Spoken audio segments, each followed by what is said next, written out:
Hi and welcome to this week's Three Legs Four Wheels F1 podcast. It's Paul here with Dan. Chris. Lee. We did it sane, normal. It was all sensible and stuff. Yeah. For a change. What's wrong, Lee? You could almost say that was efficient. Lee's eating a biscuit, Lee's eating an Oreo. Get on with distracted. it, Grandad. Does that mean my jokes have got even older? Yes. Oh God. Right. So Austria. It wasn't Baku, was it? No. No, there was not quite the drama. I mean, complete polar opposites. Straight away, put that out there on the live blog. Went from being like in a below sea level city racetrack with tight, twisty turns and super long straights to a mountainous region of Austria where there was no town around for quite a while. Austria's all mountains. It's a good point actually. You know, and a super short circuit which only just takes just over a minute to get round, rather than Baku, which is nearly 2 minutes. So yeah, when you want to talk polar opposites as well, with excitement, Baku full of excitement, and the race at the Red Bull Ring. It was a strange race. Bookended with excitement. But I didn't. I must say, I wasn't bored watching it. I know there wasn't a lot going on. It was a strategic race. It seemed to threaten to do something, didn't it? And that was enough to keep me interested. The whole thing was about threats because it was threatening to rain at one point, and you were threatening overtakes. And and then everybody was like, it got to the point. Do you remember when we did the Indy 500 blog, and Virtual Statman said, "Oh well, the first." Was it the first 160 laps or something like that are all about getting the position, and it's the last 40 that are all about... Yeah, it starts off with posturing, then you get your elbows out. Yeah. That's it. It's the last 40 are really where the racing happens. The first 160 laps are getting... It was like that. It was like most of the race, after like the first 2 laps, was like, right, get as good a position as you can for the last few laps. Yeah. And then we did see some excitement in the last few laps. But it won't go down as a classic, like Baku probably will. Yeah. No, I mean, everyone said that Baku's been the best race since Canada 2011. Yeah, it was good fun, but it wasn't. Let's not pretend it was a good race. It was just full of craziness. Oh yeah, It wasn't a good. Entertaining It wasn't value, a good though. race, but yeah, it was good to watch. Great entertainment value, which is what we want. Should we do the team by team? As always. Why not? Yeah, might as well. Start at the back with Toro Rosso and shit. Torrid shit. Kvyat start. Shit. Yeah. Kvyat claimed he lost all braking references, so didn't know where to brake. The other cars in front Somewhere of him... before the corner. Yeah. Traditionally. The other cars slowing down in front of him should have been a bit of an indication. Usually a good idea. I mean, all right, he was a little bit unsighted at first because Sainz had that bad a start that he had to take evasive action and get round him, and that must have thrown his rhythm off a little bit. Yeah, but isn't that kind of the idea of a start, is to get round the other people that didn't get off as well as you? Yeah, but Sainz actually racing really drivers- badly got off. Racing drivers, they're supposed to be good at passing other cars, and... Yeah, but no. I'm sorry. Maybe Kvyat got that horrifically wrong. Hang on, we haven't even mentioned Marcus Ericsson yet. maybe Bottas got Kvyat's reaction time just for that split second. Maybe. No, you came in too early with that Mercedes reference. I'm going to have to penalise you. No, but it was within tolerance. You know he's the least tolerant person around this table. Yes. Least tolerable. Ooh. There was a word in nearly a amongst word those. there. Yeah, there's somewhere. Yeah, the only way that you can describe what happened to Toro Rosso, I mean, Sainz couldn't get off the line.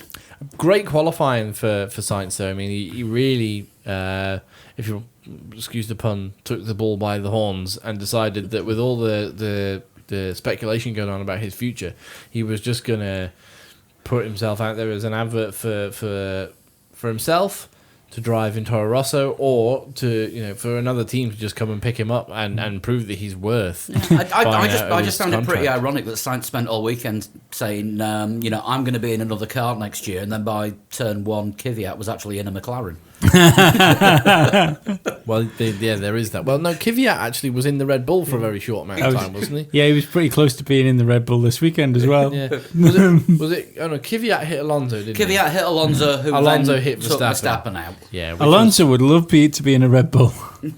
Again, he was for about 2 seconds. Yeah, and it was not. You can't do that at the start. I mean, all right, fair enough. You lost your references. Play it safe. It's turn one. It's a Yeah. long way. It's a 68, 71 lap race. It's stupid. You know, it's a long race. I'm still of the opinion that I'm not. He's not obviously not a bad Formula One driver, and he deserves to be there. You know, that's obvious. But I still think it's stupid him being in Toro Rosso. He's not going to move back up to the Red No. Bulls. No, pretty much no it's matter a what waste of your happens. junior seat. So Yeah, it's been almost confirmed as well. I don't know if anyone saw. I think it was Ted's note. I think it has been confirmed that he's staying there next year. Yeah, he's been confirmed that he's staying there next year, but it was because the reasons that have been confirmed for basically there's nobody's troubling the Red Bull senior team at the moment, you know, because those drivers aren't going anywhere, as we discussed last week. But also there's not the pool of youth pushing Toro Rosso either. You know, Gasly possibly might argue that he could be worth a seat. Yeah, but as of this coming weekend, Gasly's career is officially finished because he's driving in Formula E. Yes. Possibly, but For Renault, by the way. well, but, you know, Red Bull and Renault still have strong ties, Oh, even yeah. though the Tag Heuer badged engine.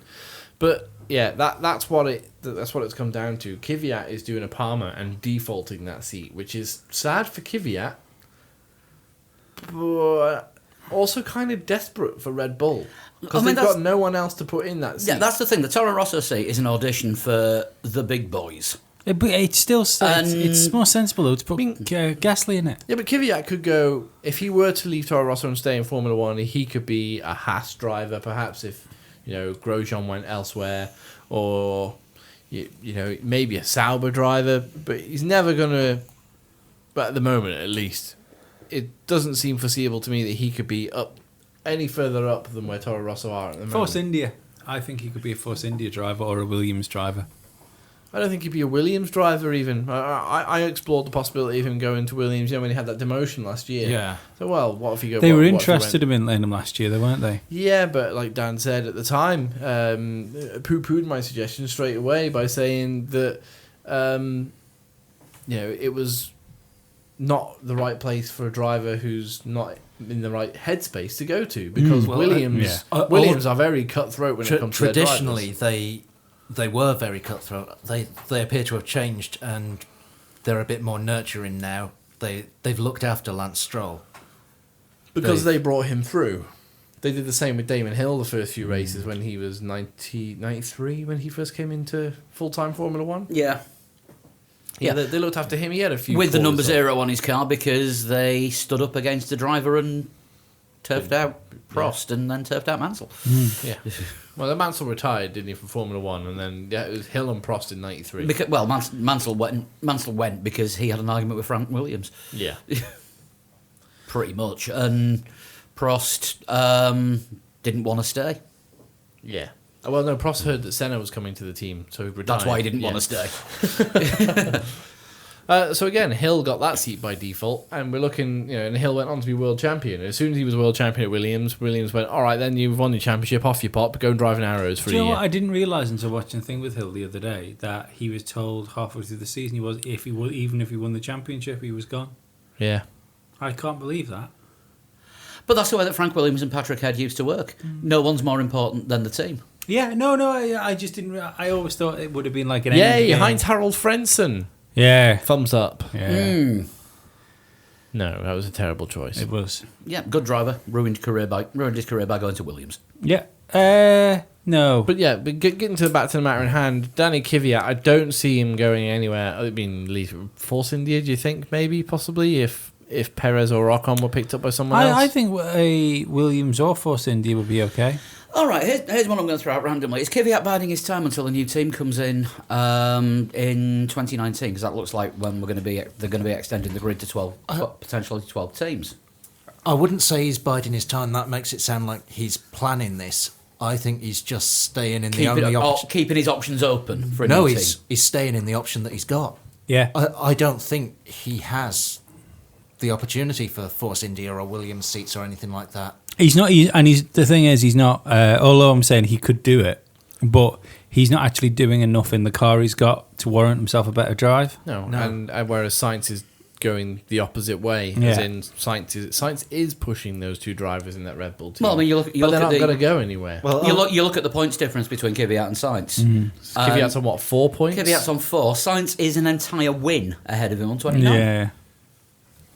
but then Sainz over the last races, apart from Austria, he's been screwing up left, right, and centre. Well, I remember I said before the season started that if he gets stuck in a team he doesn't want to be in, that it could be detrimental to his career. Yeah. That's what he's seeing. Well, yeah, but it's going to happen. It's going to. He will be in that car next year because Red Bull need him in that car next year in case they need to plug him into the main team. He hasn't got a choice in the matter, and there's a little bit of me thinking that if what's right about what he said about well, we know it's right about what he said because he actually said it, didn't he? That he wanted to leave the team, and he even said, I will not be driving. He said, I will not be driving Yeah. this car in 2018. Yeah. And Helmut Marko said, you will. And I believe the quote was, don't bite the hand that feeds. Yeah. Yeah. To which I saw one of the best tweet replies ever, which is Sainz told not to bite the hand that feeds. What are they going to do? Sack him so he goes to another team? I made a joke about this on Twitter, said that they'd send him to Formula E to show what happens to Toro Rosso drivers who don't do what Yeah. they're told. tell you what, I mean, Or NASCAR, Scott Speed. the Apparently, Scott Speed was in line for the Formula E seat that Pierre Gasly's got this weekend, and his team turned it down. Oh, yeah, I'm grimacing at that because, yes. Which, in other news, Scott Speed is still a thing. yeah, well, he's still Well, alive. if you're an American driver, going to NASCAR is not a bad thing. I No. don't think he's in NASCAR. He was. He was, but I don't think he is anymore. I'm not sure what he's. I'm going to have to do some googling, aren't I? But anyway, Toro Rosso's current predicament. yeah, Terrible race in Austria. Sainz was fuming after the retirement. He was sarcastic as hell, wasn't he? Didn't he say something like, "Oh, another great race"? yeah. Yeah. But Another great race. I Cheers, think guys. Thanks he- for giving me the car, you absolute plebs. Let's not forget though that Formula One's a very insular world, and it doesn't matter how good you are. If you get a bad reputation amongst teams, he might find it very difficult to get himself that Yeah. other drive. Because let's face it, the best driver on the grid, arguably the best driver in the history of Formula One, has struggled to get to one of the teams he wants to go to because of the reputation he has. Yeah. And then you've got Fernando Alonso, for our listeners Yeah. that don't Yeah, but understand you've- words. but you've got Fernando Alonso at the same time, who's been very gracious in the difficulties that he's having Yeah, in front of the media. But he fucked it at McLaren.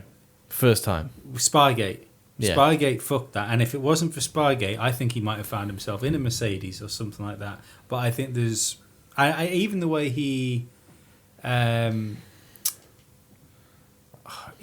did hold Ferrari on his on his back for a few seasons, but there has to be a reason why they unceremoniously just fucked him off. You know, when he could have been there. Yeah. Yeah, I think it was a bit sort of 6 of one, half a dozen of the other. Yeah. Alonso was like, I'm off. You haven't given me the Yeah, car. yeah. And they were just like, all right, Fernando, don't worry. We're kind of sick of you anyway. Yeah, We've got a plan B lined up. yeah, and he's quite good.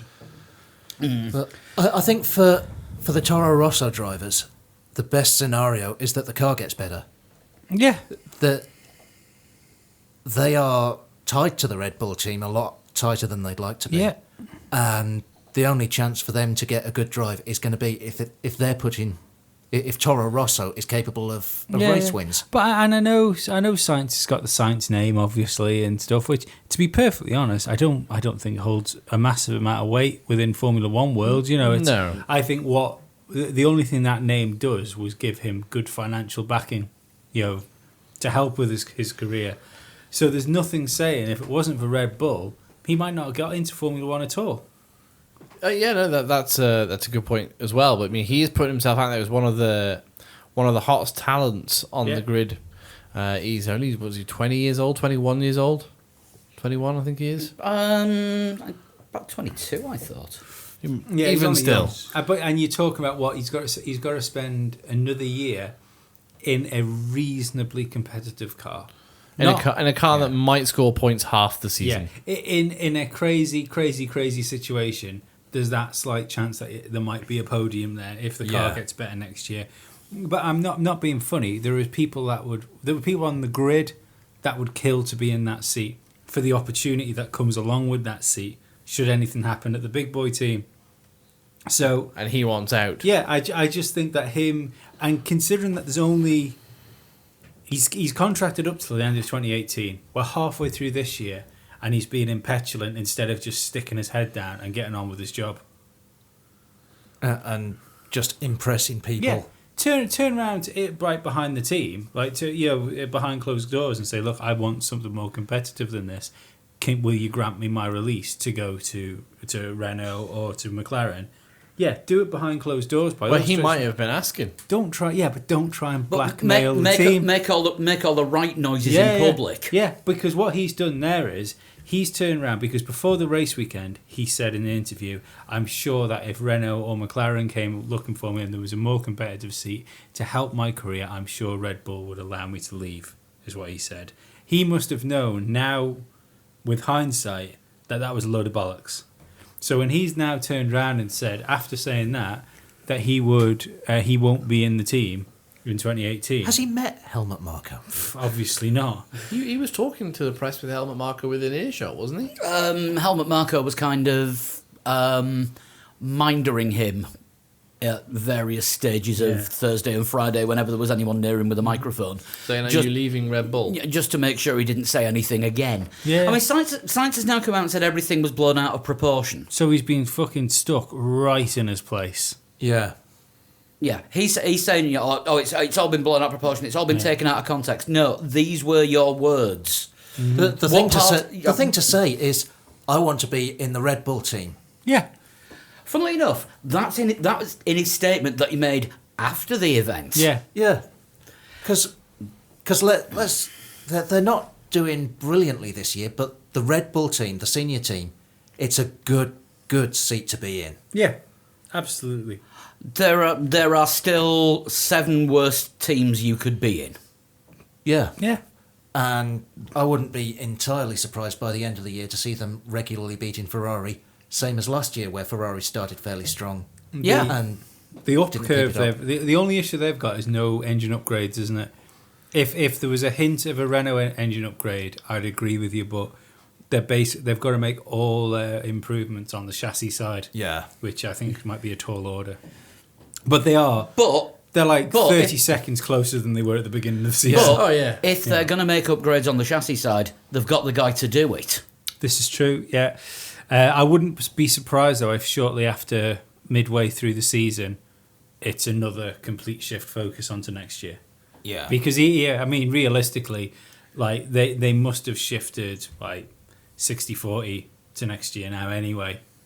Because there's no point flogging this year where they're only going to get good results, not wins, championships. I said, well, they believe they built quite a good car, and they feel as though they've been a little bit let down by. Well, they seem to be the quickest car through at the end of the lap, didn't they? Yeah. So Well, they had trouble with aero correlation at the start of the season, didn't Yeah. they? And I wouldn't be surprised to see a load of changes still come on the car this year, Yeah. now that they've got that problem sorted. yeah, probably. Which I think are going to be pretty much development parts for the 2018 car.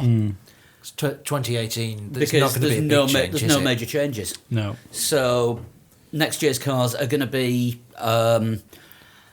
further on than a B spec of this year, but they're going to be an advancement on what's being raced at the minute. Yeah. I would have said. I think that about covers it for Toro Rosso. I don't think there's much more we can just- say. I mean, And the news as well, but I mean, it was a terrible race. yeah, for Kvyat them. was 3 laps down at the end. Something like that, Yeah. yeah. Yeah, Sainz did they actually say why he retired in the end? Because I just completely missed it. It just Yeah, it was just I just heard box now and retire and go slow. I think it was it was an engine issue, wasn't it? Or gearbox. no, that was Magnussen. Oh, was it? The gearbox issue. No, well, that well- was hydraulics. Yeah. It was hydraulics, yeah. but he was told not to Told change. not to shift. No, but I Yeah, think well- Sainz had a gearbox problem. right, okay. But to just caveat what I was saying about Sainz, I mean, I am a fan of Sainz. I do I think he's brilliant. in the right position, I think he's a future world champion and a beautiful, beautiful man. with very good hair. I agree. Yes. But he's not impressed me as much this year as he has in previous years. No, but I still stand by what I said. The reason that he's not impressing this year is because he's stuck in a position that All right, then. he doesn't want to be in. Let's put it this way. Let's play devil's advocate. We're putting a 3 legs, 4 wheels Formula One team in for 2018. We're not, by Get the my way, wallet out. listeners. Right. We're not listeners because we're not that rich. Patreon. We right, so we need to choose 2 drivers. I would say Sainz is in the conversation. Sainz would be in the conversation. Absolutely. I mean, is it? Can we have anybody? Yeah, we can If we're choose putting anyone. a Formula One team together, yeah. We can I'd choose have to Alonso. approach anyone. And Vettel. Yeah. Yeah, but Alonso and Vettel are most likely to say no. Let's be honest. If you were going to do You can't say I can have a fantasy Formula One team and then give them an opinion. Well, no, because if you're starting a new Formula One team, you can approach any driver you want. I think Ross Brawn and Chase Carey would say no before Alonso did. I wouldn't approach them to drive. Chase Carey's a fire hazard with that moustache. Yeah, but it'd look awesome on the podium. And also, they've got control over the rule book. This is true. Also, That's the lights go out and all of a sudden Chase Carey's going, I win. yes. So they've got control over the rule book and they're running a team. So it's back to 2000 to 2005 Ferrari. Yes. Let's talk about Sauber. They're the next team up, and they just had one of the most anonymous races. They are Ever. they were 2016 Sauber again. They were Yeah. struggling all weekend. Pascal Wehrlein started from the pit lane, and somehow during the race, we don't know how it happened because we didn't see it, but Wehrlein managed to catch and pass Marcus Ericsson and finished a good way down the road from him as well. Do you know how I reckon that happened? Marcus Ericsson. Yes. Also, they were on different tyre strategies, if I remember right. Wehrlein started on supers and switched to ultras. Well, and Ericsson And didn't have any. Ericsson, Ericsson didn't he was told to start- steer right occasionally. Didn't he start on softs? Possibly, he was. I don't know if he started on soft or if he started. I think he did a switch. I think Wehrlein was supers to ultras, and I think Ericsson was ultras to supers. I think it's proven to be a disadvantage too in the fact that his tyres are made entirely of gold bullion. Yeah, but they were just. They also participated in the weekend Well, at certain points. Kvyat was classified as the last finisher of the race, wasn't he? Yes, because he was 3 laps behind. Yeah. Marcus Ericsson was the only other driver on that same lap. That was it, and then Wehrlein was a few seconds down the road from him. But I don't think Wehrlein got lapped any more than twice. Any more than twice. No, I've just got this vision now of Marcus Ericsson slowly going like a tenth quicker because now and again when he gets onto a straight, he's just throwing gold bars out of the cockpit. Went to a strip club, tried to make it rain, and got done for GBH. Mr. Burns in The Simpsons when he throws out all those coins on people. Yeah, nothing you can say about Sauber. They sent this week's candidate for who's going to be team principal to the team principal's press conference on Friday afternoon, and I turned it off because I was bored. Oh, the new drivers' press conference is shit. What, the two lots of 3? Yeah. It was awkward for K-Mag on Thursday. Yeah, it's just 3's not the magic number. 3's shit. Yeah. Although Kevin Magnussen did get described as the kid at the dinner table whose parents are in the middle of a divorce. When he had Lewis and Vettel either side of him. Which is what anyone in that position would have been. Yeah. no, if it was Vettel who wasn't involved in the incident and it was, for example, Alonso and Hamilton with Vettel in the middle, That would have been awesome. that would have been hilarious. Well, he'd have been happy. Yeah, he would have been. So yeah. Yeah, you notice how we started talking about Fred- Sauber and then just drifted off Yeah. the pace Yeah. completely. Fred Vasseur, by the way, who was tipped to be Sauber's new principal, apparently less keen on it now that he's had a bit of look and done a bit of due diligence. He's now less keen on becoming Sauber's. Is he? Yeah. Yeah, apparently Sauber have got somebody in mind for the job. It's just that they can't say because, Because they'll say no. yeah, Is it Marcus Ericsson? yeah, they, Mr. yeah, Tetra Pak. yeah, they don't want to curse anything. No, apparently there's legal reasons why they can't announce it, and Illegal reasons he won't sign the contract. yeah, because if they announce who it's going to be, whoever it is will sue them for defamation. Yeah. Oh well. Anyway, glory days ahead for Sauber with that Honda engine. Which leads us nicely on to the next 3/4 of an hour of the podcast. Because No, it's it doesn't. McLaren time. No, it doesn't. Let's not spend forever talking about McLaren again, for God's sake. But they do tend to be the most interesting team. Yeah, but this weekend they weren't. Can I, Alonso got harpooned. Stoffel came 12th. Done. Yeah. Done. Move on. move on? I was just going to. No, that's not moving on. Move on. I was just going to mention a tweet Move on. that we No, got. so we've got to do the teams. Go. Yeah, well, that's about it for McLaren. But we do have news. Yeah, but we aren't doing the news yet. We're doing the race review. Oh well, yeah, but it goes with McLaren. But anyway, So Renault, Stoffel. yes, Came 12th. came 12th. But why didn't he move forward? He became 12th because other people fell off. Because there were 11 cars faster than him. Carry on then. If you just want to be unprofessional, you just can be unprofessional. Not a professional, it's just we do spend a lot of time talking We just about spent loads of this time is- talking about fucking Sauber. This is no, No, we didn't. No, we didn't. We That's did. The thing, we barely talked about. Well, them. we spent more time on Sauber than we did McLaren. Let me just find this. Let me just find this tweet from the weekend. The original one, I can't remember who it was that asked. I think it was XHNY18. Can you talk about Danny Ricciardo's consistency with the number of podiums that he's getting? Probably. To which a reply from a certain Mr. Richard Pickles: if you can figure out a McLaren tie-in, they'll give it 30 minutes.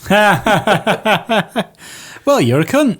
So, I'll tell Agent Q you said that. okay. That is But no, Agent that Q, was. by the way. But you can't really say a lot from I think McLaren I because think I just told him.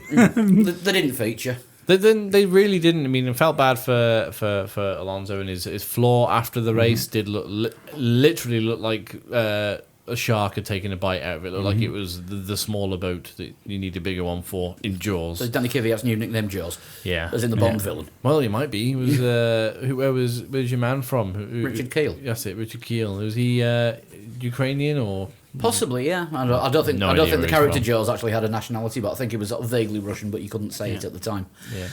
It was good to see them more competitive though in qualifying. That was good, but yeah. I mean, Alonso was close to getting it into Q3 again. And that's with the old spec engine as well. Yeah, because they did have to go back to the Spec 2 because there was another problem with an MGUH. Yay. And it's And they're also taking penalties in I was going to Britain. say it's penalties in Silverstone, but we will get onto that when we talk about Silverstone. Yeah. Workmanlike at best. That is the best you can say. Yeah. Renault were the next ones up on the list, and the last team not to score points. Good race for Jopo. Yeah, he was less than a second outside of 10th place. Yeah, he was the battle on the last couple of laps with Stroll, yeah, and we didn't see it. We were concentrating on the battle for first and the battle for third, which is fair enough. Yeah. But there was just a closer battle going on with Palmer and Stroll in those closing stages. It was half a second down to 2/10, then back up to 7/10, and My dad's richer than your dad. he's got 8 cars and a house in Ireland. Sing it.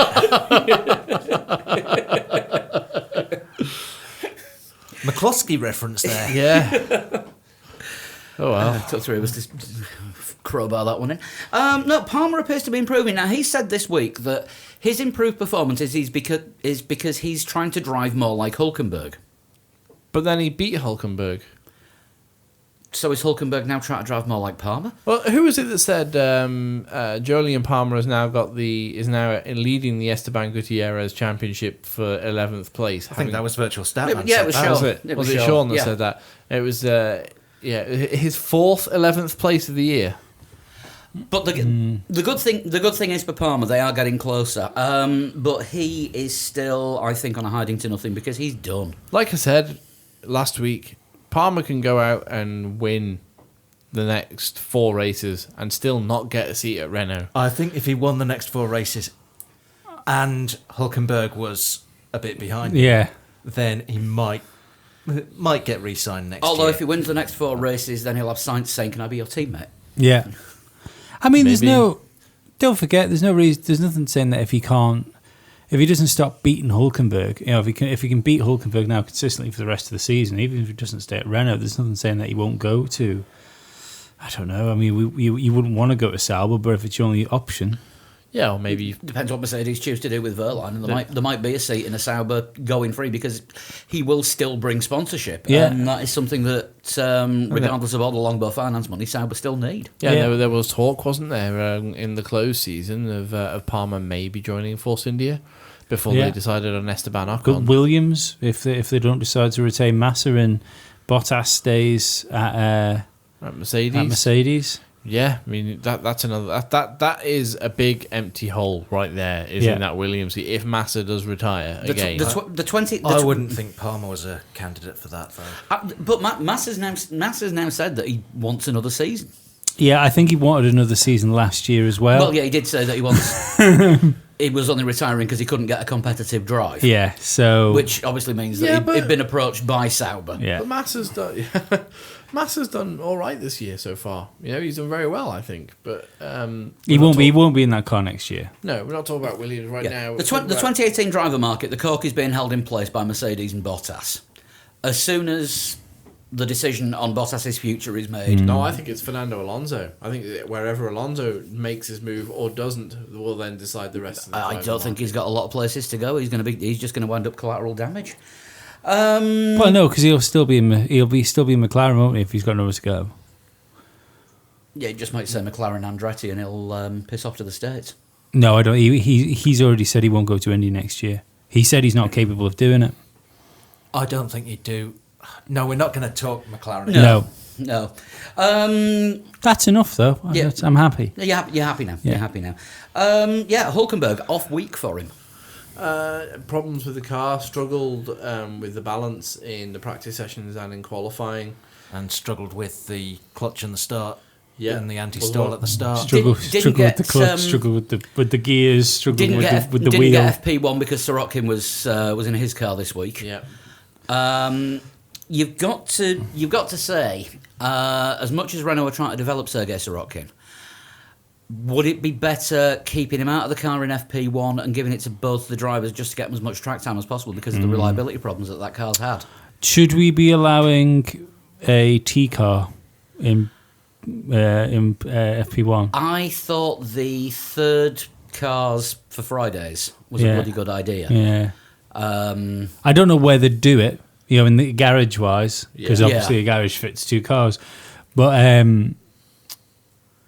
unless they could, They were also discussing that as a possibility for Carlos Sainz as well, weren't they? For Friday practices, a third Red Bull car, just to see how he does in a Red Bull car before they decide what they want to do with him. I'll tell you what you'll do in a Red Bull car. You probably do what he's doing in the Toro Rosso, but a bit faster. Yeah, but yeah, Renault and reliability are 2 words that don't go hand in hand this year at No. all. I think Hulkenberg was having electrical problems as well at some point, and Did he lose his dash during the race? Was that this weekend or last weekend? I think that was in Azerbaijan. Was I it? think, yeah. Because I remember something about Hulkenberg losing his dash. possibly. But I mean, the thing is, you just see that many reports coming through from Renault about a technical problem. They all just sort of merge into one. It's like, oh God, what's gone wrong this week or this hour? Yeah. And they are struggling technically, shall we say? I thought they were going to be the big boys of development as well this year, and they're just not. They're not, but I don't think it's because they're not capable of it. I think they've already gone into this season with a slightly better car of this season, but before they even got to testing, it seemed that they'd written this year off. Renault appears to have You've a said plan. already that you think they're throwing everything at 2018. Yeah. I think they are too. Yeah, they seem to have a plan in place. It's not like a floundering fucking Sauber, is it? No. They seem to have someone where they're going. They Which have is a- the- 2008 winning car with Alonso in it. Yeah, they have a point. Yeah, They're not like, excuse me. They have a point. They're not like, mighty loud. yeah, just being loud. They're not like Sauber, whose main focus is, let's just see how Stay in many- Formula surviving. One. Yeah. Let's see if Survive. let's see if we can have 2018. Yeah, let's Yeah. see if we can survive, and let's see how many points we can score. See if we can stay ahead of McLaren. It's funny, Renault have a focus yeah. and a target. There's sometimes when you see a team in trouble, like Manor, for instance. I know I was pretty harsh on Manor for the whole time. I stand by that. But you don't want to see them go. But just the way that Sauber go about handling their business, I really don't fucking care about that team. I care about them because of the history, but It's not that team anymore, though, is it? It's got that name, but it's still not the dark blue cars with the Red Bull logo on Yeah. What the hell's that doing in fourth? Yeah, Johnny Herbert riding around, and you want Sauber to punch above its weight because it Yeah. had Johnny in. And then everybody screwing their faces up a little bit when BMW have bought Sauber. And it was, do you know what I mean? But there was that, Yeah. wasn't there, for a while? Like BMW bought Sauber, and then when they came out of the BMW thing, it was like, well, what's going to become of that team now? And then Peter Sauber again saved the team for like the third time. Yeah. And then you have Perez getting podiums. Yeah. Nearly won in Monza in 2012. Yeah, You know, he was and Malaysia when he was pushing Alonso as well. It was his engine. It was his radio man. Yeah, he who fucked that. Yeah. Don't crash. Okay. Oh, well done. So the role of McLaren this week is being played by Sauber by the looks of things. we're making up for their anonymousness. Yeah, that is Yeah. true. It was actually Palmer that had the electrical problems in qualifying. Oh, was it? Yeah. Hulkenberg, the anti-stall kicked in off the start, Oh, toss. which that's 3 anti-stalls that kicked in off the start because that was the same Yeah. problem that Sainz and Verstappen all. But that's still, even if it was All an anti-stall. Running Renault engines. But that's going to be more a clutch and gearing system thing than an engine thing, isn't it? The Possibly, but anti-stall all- is soft control software. And also all 3 will be facing uphill as well, because it's an uphill grid in Austria. Oh, well. The They want to Ford was hope, strong in this one. whatever Renault's plans are for an engine next year, they want to fucking hope it's right. Yeah, they do. Yeah. Yeah. Should they be looking at a Mercedes, perhaps? Renault Mercedes. Oh, God. Renault, Mercedes, Ferrari. They're just going to get all the software from Ferrari, Mercedes engines, Renault badge. Williams gearboxes. Yeah. They're just there, look, well, fucking, if Red Bull can call it a tag, it's a Mercedes Renault. I did, in the old Formula 1 manager game that EA Sports had out, I did win the... I did win a world championship for Damon Hill in the Ferrari Mercedes. Oh, wow. Yeah. You signed Mercedes up to power Ferrari. Yeah. That was like when I won a race in a Williams Nissan. Oh, good God. Yeah. I also juggled when I bought, because I hated Schumacher, right, with a passion. Yeah. So when it came to contract things, I just didn't renew, and then hired Damon Hill, and Schumacher had to go Minardi. And probably still won. No. Williams next. We're into the points.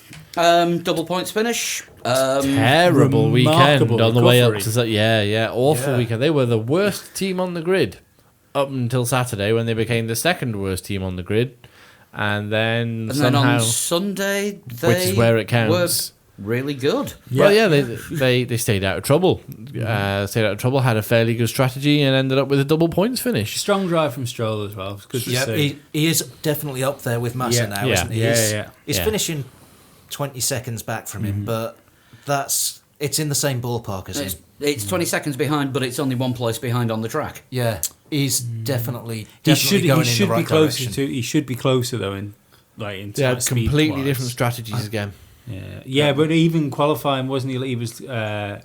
How far was he off him in qualifying? Not much. He was only He he's a one place 4/10, behind. something like But that. it was about 3 or 4 tenths, but both drivers said in qualifying that they just couldn't get anything right on the car. They weren't getting the temperature into the tyres.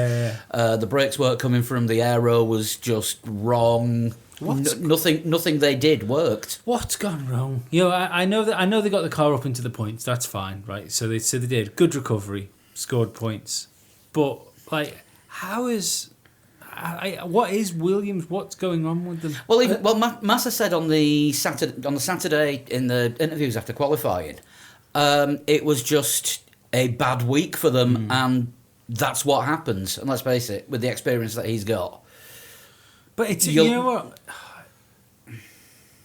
Even when you consider the amount of money they've just got off Stroll, yeah.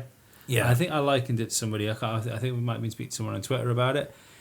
It almost feels like it's like if I play a Formula One management game and go for the highest amount of money that you can start with, and then make loads of bad decisions.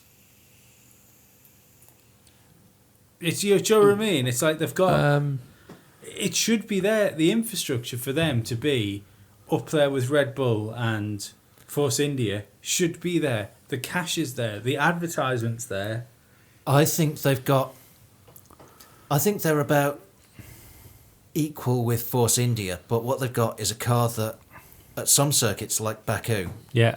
is way ahead of the Force Indias, and at others like Austria, It's just not. it just can't cope with it. That's grand, but what I'm saying is, when you look at what Williams are, and I know all teams are struggling for money. Williams are like there's other teams struggling for money worse than Williams. Yeah. When you consider they've got the historic winners bonus and things like that. Aren't they 100 million down on Mercedes and Ferrari budgets? Something like that, yeah. That's Oh no, that was Force India. Force India, when they got fourth, said in order to move forward, we need 150 million. to sell the team. No. Yeah, no, it was Force India that said that. I don't know about Williams. But what I'm trying to say is the fact that because they've been in the sport for so fucking long, when you look at the people that are around the team and the people that have been around the team for years, they shouldn't have these peaks and valleys. Or they've built a car that isn't good at fast corners, and if they struggle at Monza, we'll know that's the case. Building a car that isn't good at fast corners is not ideal for Formula One. But if it gets you the occasional podium, Yeah. then isn't that an acceptable compromise? Yeah, because Williams went into this season knowing that they weren't going to be winning races. Well, we've just said how much we admire Renault for having a target. Like we want to be World Championship contenders in 2020. Yeah, but I think Williams feel more like Albon than they do Renault. Yeah, that's what I was about to say. Yeah. Williams haven't come out with like, well, we want a definite fourth place. Remember how defeatist they were last year? Like, oh, well, we're looking over our shoulder. You know, even though we're only 2 points behind Red Bull, we're looking over our shoulder. We want to maintain our fourth place, not we want to push for third. Yeah, exactly. Where was the ambition in Williams? They've lost all drive and ambition completely. Do you know what I think And would be telling? They just settle too easily, I think. Do you know what I think would be telling is if, when the issues start to come out with Honda and McLaren, it starts to get to breaking point.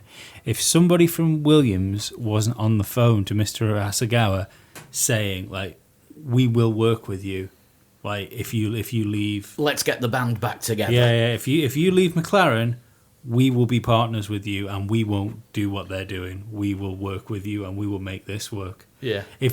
And I'm not saying that nobody was doing that. If we knew, and if it turns out that somebody wasn't doing that, then that's a total lack of ambition, because that means that they're not even interested in trying to win world championships anymore. I'm not sure I agree with you there, because Williams will have seen what happened with McLaren, and any team towards the front of the grid is risking exactly the same thing. I'd argue that Sauber Honda Williams is are closer to Honda McLaren than they are to Mercedes. Sauber Honda is a good move for both Sauber and Honda. Yeah. nobody's got anything to lose by it because Yeah. they are both at rock bottom. Williams Honda could be a total disaster for Williams and could wipe them out. I think it's a different. I don't think they'll wipe it out because they've got money anyway, and don't forget if they take the Honda deal over, you then get an extra 100 million from Honda. Yeah, I don't know if they can afford to give 100 million to Sauber and Williams. I don't think they won't be giving Sauber 100 million. I don't see Honda as being a safe don't see it as being a sensible choice for Williams, given what everyone's seen with McLaren. Yeah. It would be a gamble, and there's no sense in making a gamble at the moment. What I think they could do is say, we're going to settle for 4th or even 5th in the Constructors' Championship, but we're going to win a race next year. Which would be nice to hear them say. Yeah. We will design a chassis that will be absolutely shit in Austria, but will win Baku. Kind of like what Mercedes when they came out with their long wheelbase car were like, well, that's not going to be any good around Monaco, but the rest of the season it should be all right. I can't remember who it was that said it a couple of years ago, but there've been teams in the past who have said, we built this car to win at Monza, forget the rest. Ferrari have said that in the past. Yeah, I know what you mean, but I mean, say about Sauber and Honda though, I totally expect McLaren to have Mercedes engines next year and Sauber to be called Honda. To be called Honda, Honda F1. Mm-hmm. Is it that if they've got into bed with Sauber and Sauber are looking to sell the team, I think it'll just be a slow process until Sauber can't find a buyer and Honda go, well, they wanted to put engines in something. So we'll do a fucking... Yeah. It's not unfeasible. They've done it before. Did it with BAR. Yeah, because I mean, that was like a stealth buyout, really. Yeah. So that's Williams. That is even though Williams. that's Sauber. The only thing they might do is keep it as Sauber for next year. What if they're trying to develop the engine? Until it's good enough to be called Honda F1. Yeah. Which has always been a disaster, let's be honest. Yeah. Yeah. Yeah, I mean, remember what happened to the very last car that was a Honda F1 after the end of the last race? On fire. Yeah. Which just about summed Honda up. Yeah. Which was crazy, because, I mean, they were... It was also coloured like the world. The world was on fire. Yeah. But the year before, they were getting there, though, weren't they? Strange. But 2 steps forward, 4 steps back. Mm-hmm. Yay, Honda. It always comes back to bloody Honda. Haas. No, we skipped a team there. Did we skip a team? Oh, yeah, we did. Force India. They were kind of anonymous this weekend, weren't they? For something that brightly pink, yes. Yeah, apparent court case going on with the person who brokered the deal for their pink livery sponsor water deal thing. And when asked about it, Otmar Safnauer said, yes, it's happening. Obviously, he can't say any more than that. So there's a court case. I don't know if it's against Force India or if it's against the sponsor. Either way, the guy who did the deal is like, "Where's my money, bitches?" And he hasn't not been paid. Wow. But if this is a Force India issue and people aren't getting paid, hang on I a read second. the other day that the pirate is he's getting extradited, isn't he? Vijay Mallya. Yeah. Oh, is he? Nothing definite yet, but then again, we still don't know what they're going to be But called next they year. expect that this year, this week, don't they? Before Friday, they expect an extradition order. Yeah, I mean, for him. Eurosport are reporting that he's currently fighting an extradition battle over unpaid loans to the defunct Kingfisher Airlines. Yeah. This being the same Kingfisher Airlines that advertise on the car when you can't have beer adverts. Yeah. And I don't think people are going to care about him as much as they did Julian Assange. His hair game is much worse. Yes, much worse. so does that mean they're going to be called Force Ecuadorian Embassy next year? Forcey Well, leaks. there's an issue with them being called Force One. Well, they are names that have been bought. Whether they are going to be used or not, again, Otto Schaffnauer said, yes, those names have been bought. We'll see. Yeah, because you run the risk of your team being abbreviated to F1 or FO. Now, let's be honest. Yeah. F1 is going to get you into trouble with the people who run Formula One, and FO is kind of what they wish they do. So yeah, a tough one for Force India. With what's going on around the team at the moment. On track though, still doing pretty well. Their cars finished line astern. Was it 7th and 8th? 7th for Perez, 8th for Ocon. Yeah, they managed to avoid each other this weekend. It is amazing, isn't it? That, you know, when you see other teams that have gone through issues like Sauber or something like that, and especially when financial issues creep in. Force India seem to have all the issues, somehow managed to still have two good drivers, and somehow managed to build a good car through it all. Well, yeah, I mean, this is the third Grand Prix in a row where the drivers have been that close to each other. Bang, bang. There they are, two drivers at the end of the race, one and the other. They weren't quite as close to each other this time because they didn't touch. Yeah. Yeah, that's... They were just far enough apart this week. Yes, yeah, they were. Yeah, of course, at the end of the race in Azerbaijan, Perez didn't make it. But I mean, it proves that the drivers are quite equally matched. First time in F1 history anyone's retired with a broken seat, by the way. Oh, really? Yes, that's what put Perez out in Azerbaijan. Yeah, nobody's ever retired with a broken seat before. Oh, dear. Wow. Because Mansell used to break his seat loads, but he just manned up and carried on driving. Yeah, but safety and things now. Yeah. Mansell. Now they have safety. Yeah, Mansell also raced with sat in in an inch of hot fuel. When really he should have probably retired and gone, this is dangerous. Yeah. But- That's health and safety gone mad. Exactly. But yeah, Force India are getting on with the job well. It's good to see that they can just sort of leave all the business shenanigans behind and seriously doing the talking on the track. Yeah. Ocon is looking more and more like the real deal every race. Mind you, I suppose there's pedigree there, though, isn't it? You know, within the team, it's like Renault to a certain extent. You know, it's, I know they, with like the Enstone team and stuff.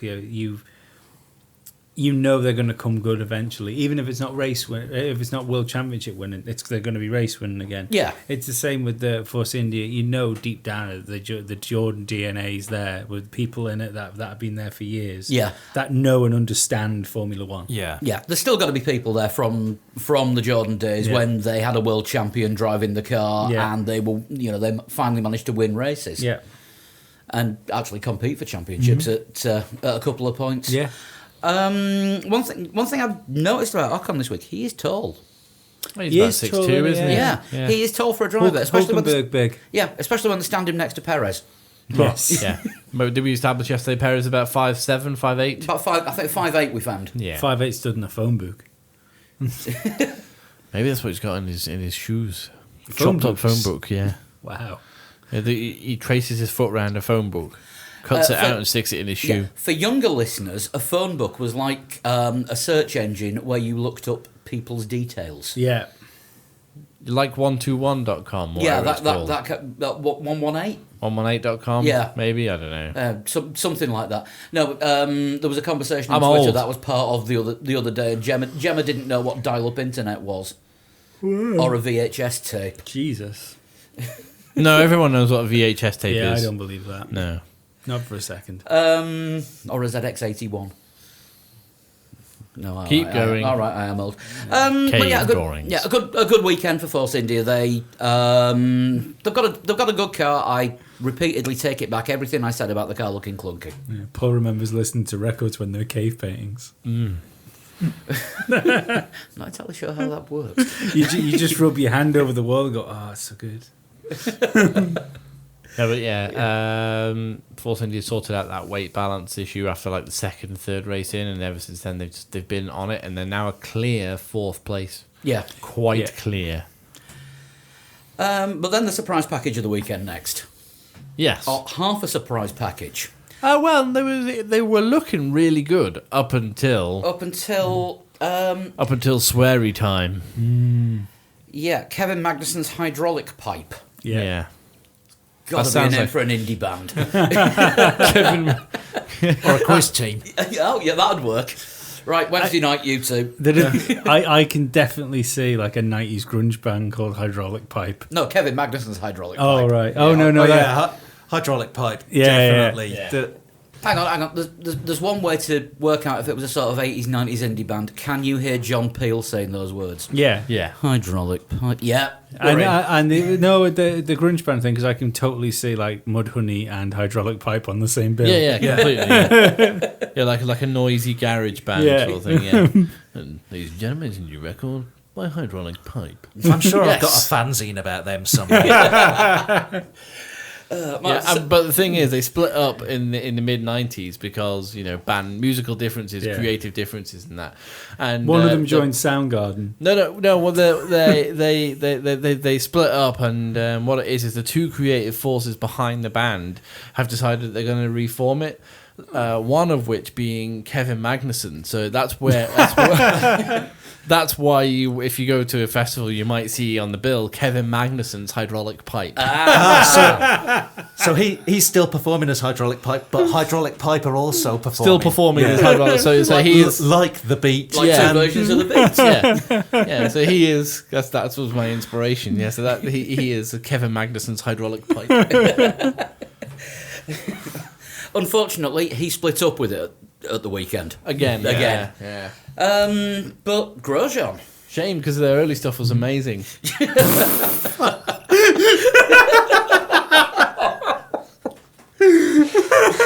That's the first time Kevin Magnuson and amazing have been used in the same sentence. No, he had an amazing debut. There you go. But yeah. People tend to do that in McLarens. The debut went to number 2, didn't it? I think so. Yeah, absolutely. Yeah, right up there.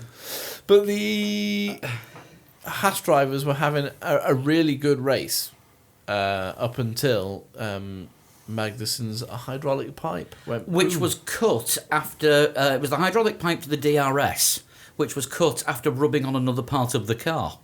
So rubbing wasn't racing. rubbing is not racing apparently. But no, Grosjean at one point was it? Depends what parties you go to. But Grosjean after the start, when Verstappen had his unfortunate anti-stall Torpedoing incident. anti-stall and then a McLaren in his rear wing. Then Grosjean was up to like 4th at one point. Yeah. And- Grosjean had a great race. and fending off Lewis Hamilton for some laps. Yeah. I think he basically cost Lewis the podium, didn't he? Well, Yeah, it was because quite early on. He but held Lewis up for 3 or 4 laps, and Yeah, Lewis yeah. said that he only needed one more lap. Yeah. What engine are they running in that Haas? This year's Ferrari. yeah, this year's Ferrari. Which champion did they help? Oh yeah. Yes, that's interesting, isn't I it? know what you mean, but conspiracy. I doubt they actually thought of it like that. No, he probably was just not. trying to do as well as he could. Yeah, and he did very well. Roman Grosjean. I said that the villain would be Haas's brakes. I was wrong. To be fair, I don't even think Haas would have to tell Grosjean to do that because let's not forget, Grosjean still thinks he's in with a Ferrari drive chance, He does. True. Yeah. which means all of us have one. No, but Haas's brakes were the villain of the weekend up until qualifying. Then they fixed themselves and were fine for the rest of the weekend. I didn't hear any bitching from either driver. Because it was although- Lewis's brakes that exploded. Yeah. Yeah, and that Kevin Magnuson's slight, how should we call it? Slight infraction over team radio, where he perhaps used colourful language, which wasn't his fault. He didn't use any different language to What would most you? of the other drivers. The Unfortunately, FIA. the FIA bleep man had gone for a coffee break. Yes. I did happen to notice that somebody had just sent a tweet through saying it's another bloody ad break. So is the FIA bleep man only watching the NBC coverage? Ooh. Yeah, there was a quite clear and obvious fuck. No, fuck this. Yeah. I think it's more likely that Kevin Magnuson, because he comes across as being so mild-mannered, you know, like how radio DJs have that 8-minute song that they put on so they can For go a to the cigarette toilet. break. Yeah. But he thought just sticking Kevin Magnuson's car up was a safe bet for Maybe. no sweary swear. Yeah. Oh, need the loo. Magnuson radio. Yeah. That'll do it. Yeah. But then Magnuson went and swore all over his hydraulic pipe. But no, it was unfortunate. You know, that could have happened to anyone. You know, there's those high curbs that everyone was complaining about as well. You know, they were brutal. So I mean, if it was down due to a pipe being cut because it was rubbing against another part of the car, everything's very tightly packed in a Formula One car. It was, Gunter Steiner suspects, the rear wing, because it's a new rear wing assembly that they put on for Baku. If it's rattling around, So if it's rattling around on the yeah. curbs, then Yeah. that could well have been what's done it, and they weren't riding the curbs as much in Azerbaijan, or the curbs were a little bit lower because they didn't have those baguettes. Yeah. Which I did notice and the got serrated edges moved as on well. got moved on Saturday morning, Yeah. because they actually moved them back so that the cars could use the full curbs. Well, didn't the GP2 car, GP3 car try and take off? Sainz nearly took off on Friday. No, it was either was it on the race on Sunday or Saturday. One of the GP3 cars like put a full on wheelie. Oh God, no! Yeah. I missed that. I didn't see. He GP. Thing was is, this isn't new. Anybody remember when Petrov went into the gutter in Malaysia when it was very, very wet? Yeah, but he wanted to test the curbs to see how wet they were. Yeah, but he went into the gutter and he took off like a beast, broke his suspension and couldn't steer the car. Destroyed loads of signage and the safety car had to come out. the turning wheel is broken, comrade. Were we not under the safety car when that happened? No, it was the parade lap. Was it the parade lap? Yes. Ah. Yeah. But yeah, Haas definitely on the up this weekend. I think that they need this going into the summer break because they're showing that they've got the momentum, and They've had a polarising season so far. yeah, it will be good to see them actually get two But cars. yeah, more double points finishes. They got Monaco, but apart from that, it has been one good, one bad. Yeah. Or one good, one not. Yeah. How do we feel about Haas this year so far? Did Not- we expect more? Yeah, I think so. Not quite as good as Haas last year, although I think Paul pointed out in last week's podcast that they've actually scored more points Yeah, this year than they did last they're year. more competitive week to week, aren't they? No, Yeah, last year they were getting close. Now they have equalled last year's total. Yeah. So they're obviously more competitive because as a team, they're right up there. But they just don't seem it, do they? I think it must have been because when they scored their points last year, it was like an exceptional result somewhere. And we were only used to seeing one Haas in the points anyway, and it wasn't And the other one in Gutierrez. 11th. Yeah. Yeah. So yeah, I suppose so. But it's just I half thought maybe a bit more from them this year. Apparently as well, That's Kevin the- Magnussen impressing the bosses at Haas and pretty nailed on for a contract extension. Well, he's already signed up to the end of next season. Yeah. So, in reply to Lee's point, the midfield this year is so Tight. tight. Yeah, There's but- not a lot of room for them to. To do anything exceptional. Yeah. Yeah, No. it's probably right. So just doing what they're doing is pretty exceptional. Yeah. Yeah, actually maintaining last year because teams have got better and they've improved at the same rate as other teams Well, yeah, I mean, have dropped. All right, well, possibly what- faster than other teams. Well, yeah. they could be like Renault and like putting equal effort behind both cars and finishing 11th or 13th, or they could be like themselves and making sure that one car finishes well up in the points and the other one, we're given the opportunity, but if there's a failure, well, we're glad it was on the one that was out of the points anyway. Yeah, sorry, Roman, we didn't actually put brake discs in. We kind of forgotten. You got 2 slabs of black pudding there. Yeah. I like black pudding. Yeah. Well, those ceramic brakes. Oh, sorry, they were my grandma's plates. The ceramic, it's fine. Yeah. We're using the good china, the Sunday china. Red Bull up next. Mr. 5 from 7. That sounds like another band. Yeah, it does actually. Mr. Who? 5 from 7. Yep, 5 DNFs from 7 races. It also Actually, it sounds like a band called Mister and their new album 5 from 7. Yeah, that would be. Yeah, kind of like Slipknot where they number each other. Yeah. Yeah. This is Mr. 5 from 7. So number 7 of Slipknot releases an EP and has 5 tracks on it. Oh! It sounds to me more like a very, very disappointed Formula One driver. Yeah. Right. Yes. Thank you for Max bringing that back on Verstappen. topic. But I thought I'd do my bit of bouncer work. well, it's Renault reliability as well as very poor luck. I mean, the anti-stall, as I pointed out before, all 3 that suffered with anti-stall were Renault powered. but then again, not everyone with Renault power suffered with it. And then to be torpedoed into turn one, he avoided it. He deliberately tried to run a little bit wide to give everybody the room to come past because they were all moving so much quicker than him. Yeah. And then he got hit by Alonso, who was already in a half spin after being hit by Kvyat. He was kind of Newton's cradled. Yeah. Alonso was, yeah, exactly. Alonso was rammed very hard by Danny Kvyat, so much so that it broke the floor Of his car. Yeah, of the car. Thanks for clarifying that, Dan. And Verstappen just cushioned the impact. He took the full force of Alonso's car spinning and just Sent him backwards and it killed his clutch. Yeah, completely. Yeah, nothing that Max could do about it. And again, hugely unfortunate. The man is driving brilliantly. The car or something lets him down. One of our listeners did ask about the number of engine failures Verstappen's having compared to Ricciardo. Yeah. Is it what he does to the engine when he's driving it brilliantly? He didn't have a chance to do anything with it this week. This week it wasn't an engine failure, Yeah. obviously, but over the past few weeks, don't know if it's just random chance and of the 50-50. You get it sometimes, though, don't you? You know, it's just But someone Lewis has a last run. year. Yeah, someone has a run of but just clean bad luck. Yeah. To be perfectly honest, I don't think Lewis's luck is much better this year than it was last year. The way things are starting to go for him. No. But yeah, He needs to start making more of his own luck, though. But we'll talk about that. I've got a theory about this that I want you to answer for me. But anyway, Can somebody pass me that empty biscuit packet because I think there's one of the biscuits on there that's wrapped in tin foil.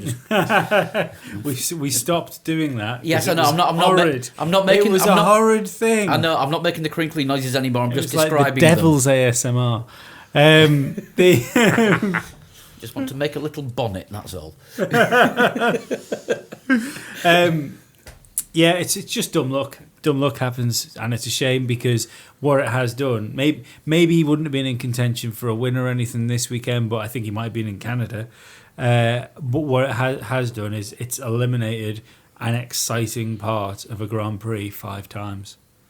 And as well as that, it could affect the rest of the season if he's starting to get frustrated and anytime the car's working, he's pushing harder than he should do just to make up for those 5 races that he's let's lost. say, like, just if the rumours are to be believed, and he has asked for his like Release. for release. That's the fucking word. At the end of his contract, though, which is at the end of next year. Yeah, well, no, the end of his contract is The end of next year. 2019. Christian Horner said he was contracted for 2019, didn't he?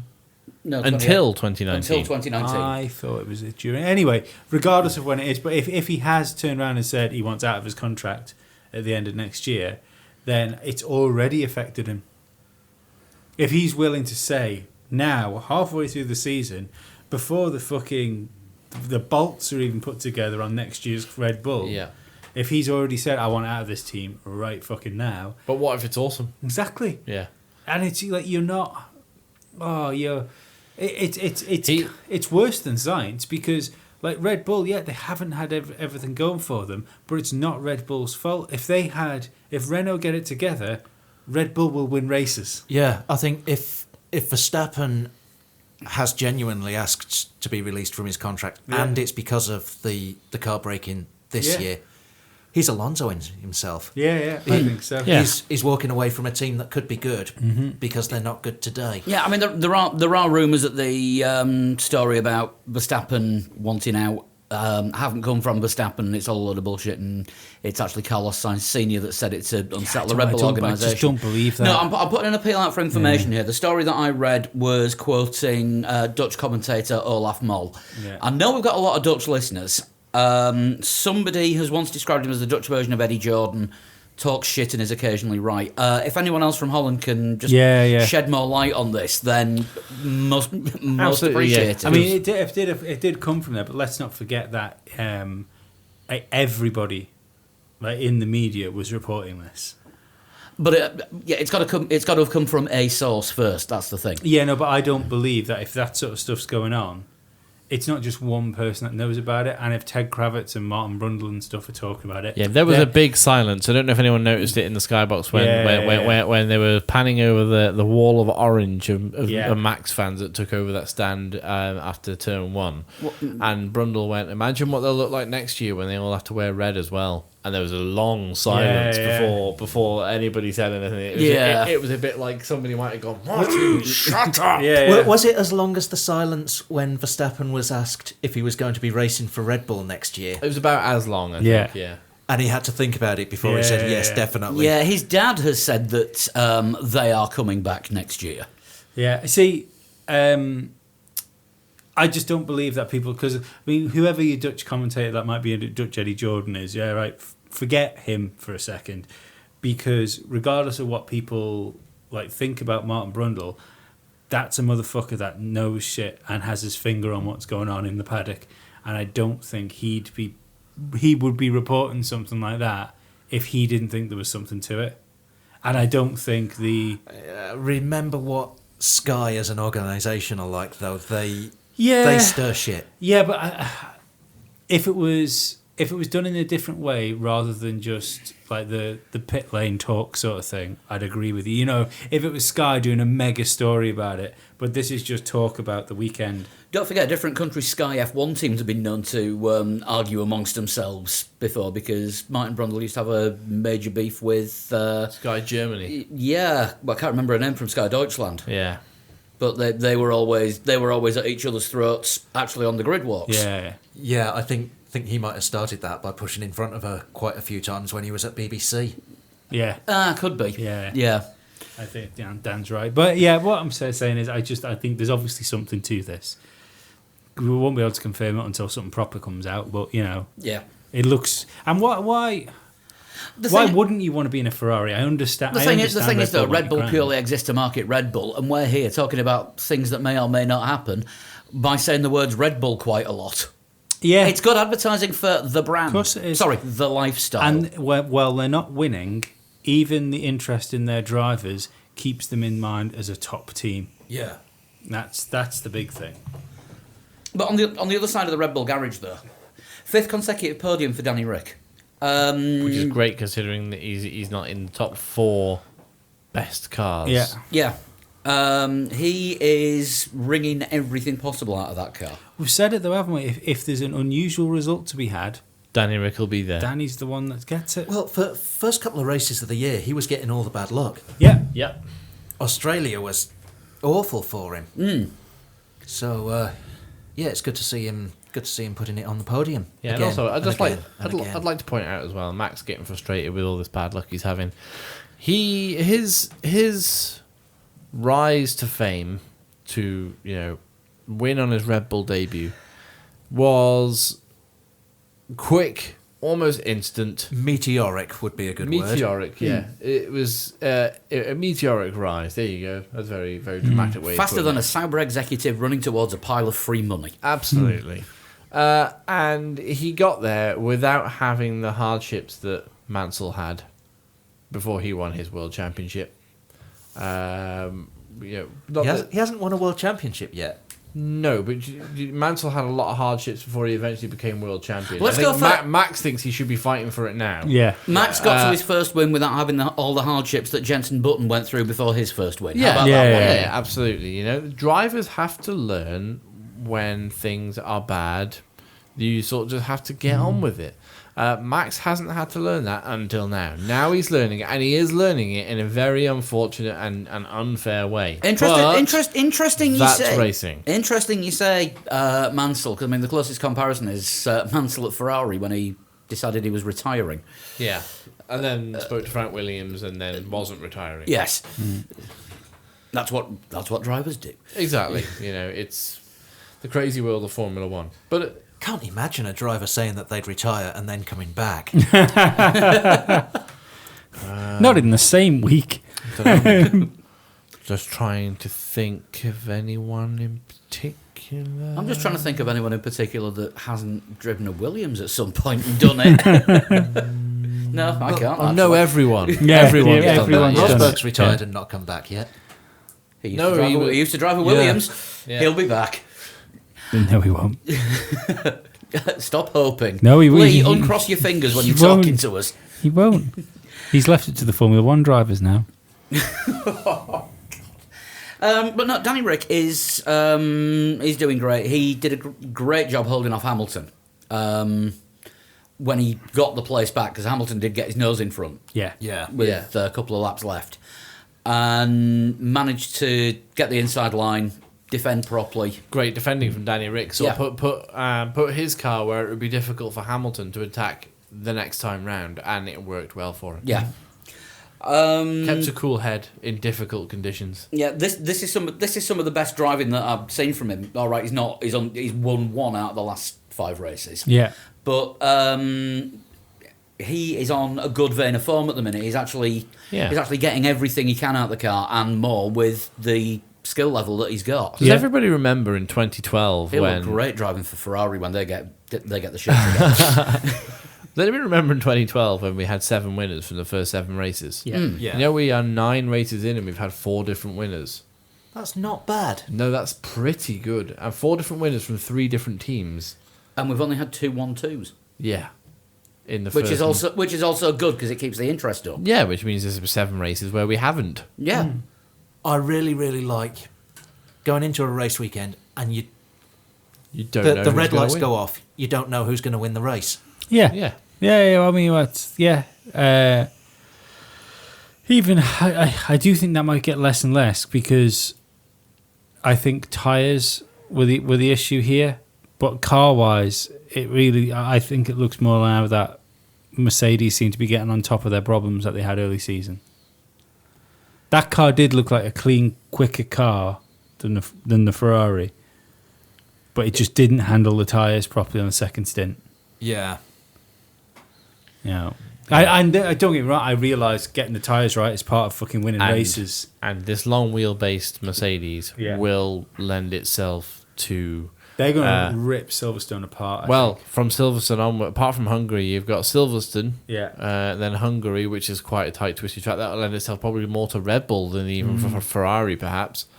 And then you got Spa, and then Monza. Singapore, perhaps, might not be so great at. Suzuka. Have we got a Malaysian Grand Prix this year? I keep forgetting. Yes, between Singapore and Suzuka. Well, there you go. So again in Malaysia, it's the kind of car that's going to be able to streak away a little bit at the flyaway races.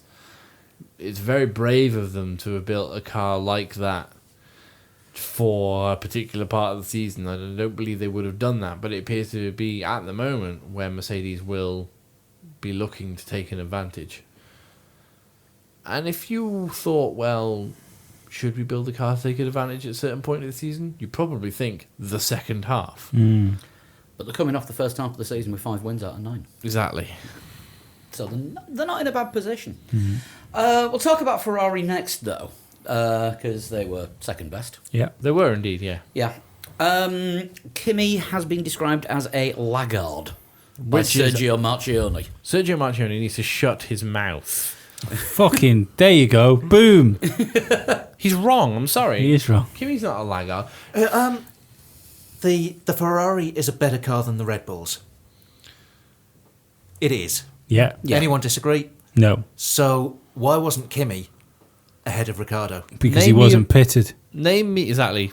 Ferrari completely destroyed his strategy. And also, name me a race this season where Kimi's not been on the radio saying he's got a problem. Yeah. Monaco.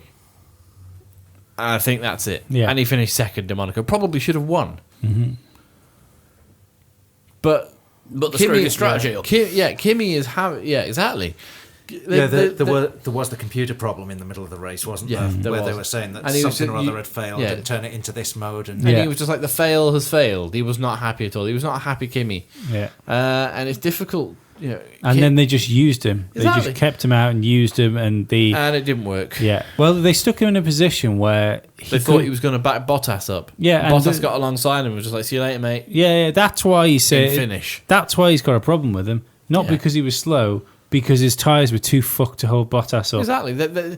Ferrari are essentially number 2 in Kimi. Kimi apparently doesn't mind. Yeah. But then when Kimi goes, oh, come on, guys, you need to give me a little bit more than this, they go, well, no. Yeah. Yeah, no, it's the best thing they could do with the best thing Ferrari could do for Sebastian Vettel right now is to do what Mercedes are doing with Bottas, and that's because if Mercedes took the same tack with Bottas as Ferrari do with Kimi Raikkonen, Sebastian Vettel would have won that race. This is dangerously close as well. It's comments like this that divide teams and end up with implosions like Ferrari had last year. Yeah. Do not put a world championship at risk by saying that one of your drivers might not be up to the job. That is not a clever idea. No. I think of all the drivers who that would affect, Kimi Raikkonen isn't one of them. I think I don't know. I think No, but I bet that sort of stuff plays on his mind. it wouldn't. It probably wouldn't massively. affect. It'll either not affect him at all, or kill off any hopes he's got of No, getting I something don't- out of this season because he will just Yeah. turn around and go, "Fuck this." No, I agree with Dan. Isn't it? It probably won't affect Kimi Raikkonen, but you'll have engineers on both sides of the garage thinking, "Well, yeah, Sergio's right. You know, Kimi needs to up his game a little bit," and they'll start infighting with other engineers. Going, "Excuse me, Kimi's done a brilliant job. I've got all this data here to prove that Kimi is actually as fast as Seb, but for these problems that he's been having." They'll be like, "Yeah, but why is he having these problems? Because he's not fast enough." Yeah. That's the in-arguing within the team that Well, will then- start implosions, Swap the engineers around. like they But- did at Mercedes. That couldn't have any odd side effects, could it? With the comment like that, is Marchione going all 2016? Yes, I think seems Marchione to just be. needs to keep his nose out of Formula One I for a think bit. you're right. I think he needs to get somebody in charge that he actually trusts to do the job. You're in charge of selling Chryslers. Back to Canada with you. Yeah, Sorry, that's just the way it is. You're right. No, And I think what you'll find is this is going to get worse because I think Marchione obviously has noticed what I think I've noticed, and now he's not happy with Ferrari because when they came out of the gates and they seemed to be on fucking force with Mercedes, everything was fucking top bombing. Now it's looking like Mercedes are creeping Yeah, past yeah, them yeah. again. Now it's unacceptable again. Yeah, I mean, Vettel had a great race, really. Vettel His had a keen very eye. Vettel late race. Yeah. His keen eye at the start to notice, and Danny Rick noticed it as well, that Bottas may have jumped the start. Yeah. And he reported it, as did Danny Ricciardo. And he hung on to Bottas. Bottas tried to pull a gap when he thought that he might be getting a penalty. Yeah. And Seb shut it down straight away. All right, okay. And that's how the race went. At Concertina, there was a big gap. It got closed up a bit. There was a big gap again. It got closed up a bit. Tyre stops happened, and Bottas was behind Raikkonen. Is Raikkonen going to be able to back him into Vettel a little bit? No. Bottas flew past Raikkonen with ease. Right, Ferrari decided that didn't work. They pulled Raikkonen in straight away because, like you just said, leaving him out for forever didn't work. Stupid. It was. Kimi probably would have been fourth Yeah. in that race. He may have even been probably ahead of Lewis. Yeah. Or at least fighting with Lewis at the end of the race. But but Vettel timed it right so that he had, like we were saying about the whole race earlier on, Vettel timed it right so that he was in the right place with a few laps to go, able to challenge for that win. And we saw a few DRS moments, but he got quite close with like a lap to go. He had a look, I think, into turn 3 or turn 4, whatever it's called now. He had a look, but I think that was the closest Vettel got. For somebody who's fighting for a world championship, he's just taking as many points as he possibly can at the moment, which will hold him in good stead later on in the year if that Mercedes, as I suspect, is going to be a bit stronger at the flyaway races. Mm-hmm.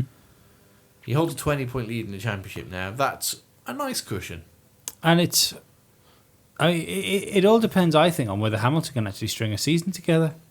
Now, from now on in. Well, yeah, And like a should we tie consistent Mercedes in season. with this, we then? may as well. We do most reviews anyway. So Yeah, I mean, Hamilton's got... yeah, all right, he's not having great luck at the moment, gearbox replacement, but he qualified third. Like, what's that all Right. about? Well, I stuck a bet on qualifying just before it was saying it would be Bottas Vettel, And the whole thinking around that was that when Lewis has a problem, it destroys his whole weekend. He never gets a problem and then works around it or drives through it or makes the best of a situation. He becomes man. He goes Lewis. in and his head goes down, and he doesn't. His weekend just falls apart. 90s comedy reference, it all gets a bit tricky. But Yeah. what I'm confused with, where's Lewis gone? That would start fucking 15th on the grid because of some sort of accident in qualifying or something. Where's that Lewis gone? Well, we thought he can still win this race. He's not there anymore. I am right, aren't I? Partly, but we've not had that Lewis for a few years because once the He hasn't needed to be that Lewis. Mercedes Yeah. gets to about third, it really struggles to go forwards. But does it Except struggle- in the hands of Bottas. Does it struggle to go forwards, or does Lewis struggle to overtake people now where he never used to? We've always thought that it was the Mercedes. Is he complacent because he's been given such a good car for years where he hasn't actually had to race people? I think when he was aggressive, Lewis in the McLaren, he would break bits off his front wing. Yeah. Was it the year he was? He was passing Kobayashi, lapping Kobayashi, I think it was, on the straight in Belgium, and then just crashed into him. Yeah. Whilst he was lapping him, Yeah, put himself well- out of the race. I think that was that 2008 when he had the terrible year when all he seemed to be able to do was either get collected by Maldonado or crash into 2008 Felipe when he Massa. won the title. Sorry, 9. 2009. No, Yeah. not 9. Or 10. 2011. That was it. Well, 2011 was another one, the infamous race in Canada, where he actually rear-ended his teammate. Yeah, he had a bad year, 2011. But, like, you used to get Racy Lewis, and I just don't... There was a time where when he was behind somebody, and within a second of them, it was just a matter of time before he Yeah. drove round them. And it's not the case. And even against Ricciardo, I mean, Ricciardo's a great wheel-to-wheel racer, don't get me wrong. But... he was only battling him for a couple of laps, and then that was it. Then he dropped off, Yeah. and there's only so far you can go with. Oh well, it's the tires. The tires were overheating because other people up and down the grid are doing it. Yeah, but the thing is, old Lewis would have been, right, okay, well, the tyres are going to go off in 2 laps. I'll need to make this stick now. Yeah. Either that or hang back for a bit, let the tyres recover, and then attack again. Yeah. Yeah. But I mean, that leave was the himself other enough thing. time in the race to do that, though. This weekend, he seemed to go out and do a lap on his tires and destroy them. Yeah, and he was... He wasn't the only one. It was No, but it he seemed was to an affect him more. He was a 4th, considering he started 8th. He finished 4th, and that was a bad result as far as he was concerned. It's more places than Bottas made up. This is true. Lewis had a better race than Bottas. Fact. Because Lewis made up 4 places, Bottas made up none. Yeah. A real I don't see why Lewis isn't happy. A real sportsman would have let people pass so he could overtake them again. Yeah. Max Chilton. The thing is, he left it for like 2 seasons. He's like, one day I'm coming after you, chaps. Yep. Oh no, damn, I'm in IndyCar now. No, I was watching him. I've just overtaken Alonso. I was watching him in the IndyCar race last night. How did you do? He was fairly low down, but it was a really bizarre short oval. I mean, a lap. This is the Bob's World of Corn. The IndyCar race. Iowa Corn 300, where all the cars were fueled by corn-made ethanol. You know- This one was a little bit redneck. Yeah, it doesn't help itself, does it? Not sometimes like that, no. You know, when you've got someone like me that's willing to jump on like any little grain that's there to be had. Grain of corn. I thought so. You've got a good ear. But yeah, it doesn't help itself. Not with something like that when the race mascot is a 6 foot tall corn Sorry, cob. I'm still proud of the second part of that. You have to give me a minute. Yeah, I got it. Yeah, it was a little bit anonymous, but it was a very strange race because, like I say, it was a really short oval one last night. It was like 35 seconds a lap, and a pit stop lost you 2 laps.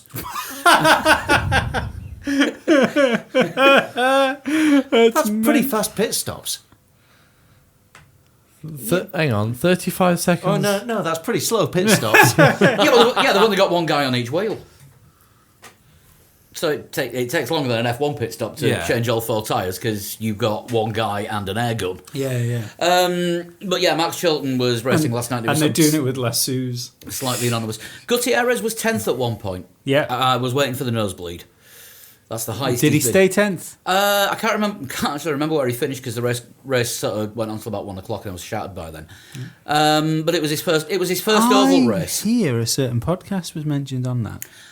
A certain podcast was mentioned on the British IndyCar coverage last night. Yeah. Because IndyCar, well, NBC's version of Martin Brundle that does the grid walk is about 80 years old and runs at the speed of Usain Bolt between cars. Right. Oh wow! It was impressive, but I want to give a shout out to Oliver Webb and Keith Coltine, the BT Sport UK IndyCar commentators that fill in during the commercial breaks in the American coverage, for giving us a mention last night. So we'll do the same to you. Watch IndyCar on BT Sport if you're in the UK. It is actually really good. Yeah, thank you. Yes. Yeah, it's not as bad as Lee used to say it was. And realistically, if anyone wants to give us a shout on anything, we will pander to you just as much. Yeah, definitely. For example, I mean, if you are if you want to name check us in a book or or on live television, if you're going to Silverstone this weekend, just hold up a giant 3 legs 4 wheels banner. I was going to put a request out for That's that. what we need. We need banners and flags. Yeah, we do. Get on it, guys. If only we knew somebody that under printers. Yeah, but we're not going to make them and give them to them. They've got to make them themselves, WWE style. Oh yeah, fair enough. Right, cardboard and Sharpies. I would like to see one that says Nico Rosberg is a Holocaust denier. That would never get into the... You wouldn't see that on telly. Nico Rosberg is a hologram, yes. And then they turn it over. Of course Can we talk about the start? Because we aren't finished talking about... we barely mentioned Bottas and he won the race. hasn't it kind of been discussed to death? Yeah, a little. Does anyone else... Right, with 4 of us around the table here, who thinks he jump-started? I do. I think he jump-started but got lucky with the timing on it. I think he got lucky. Yeah, I think he jump-started and got lucky with a bad call from the FIA. I think he guessed and was lucky that it was 1,000th outside the tolerance zone. Yeah. Yeah, I think... Because you can't do that. You can't split. No. You can't literally look at a second, which is like... And split that into 1,000 pieces Yeah. and be like, I'll be one of those slower than I'm allowed to be. I'm convinced it's like four did we say tenths? What 2 was tenths. It He was was 2 2 tenths. tenths. I'm convinced it takes 4/10 of a second to blink. So he managed to do his start in half the time it takes Well, that's to nearly blink. a half-second blink. That's a really long blink. That's like a...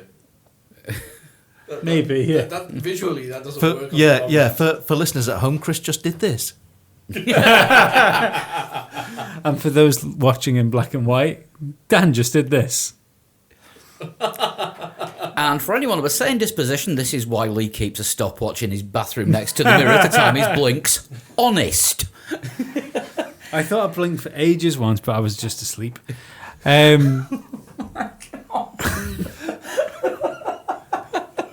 Does someone tell you to have a long blink? Yeah. Yeah, you just fell asleep. Yeah, every night if I don't have like eight hours blink, I'm so tired in the morning. I don't understand. 40 winks in each eye at the same time. Anyway, Anyway, so yeah, yeah, Bottas started from pole, got his car out front, drove around and won. Yeah, he did a great. It was a great race. And he won the official FIA driver of the day, and we couldn't find anything to argue with. really. No. no, there was no one spectacular. Daniel Ricciardo, I think, was the driver of the day. He outdrove his car. He beat a Mercedes. He beat a Ferrari.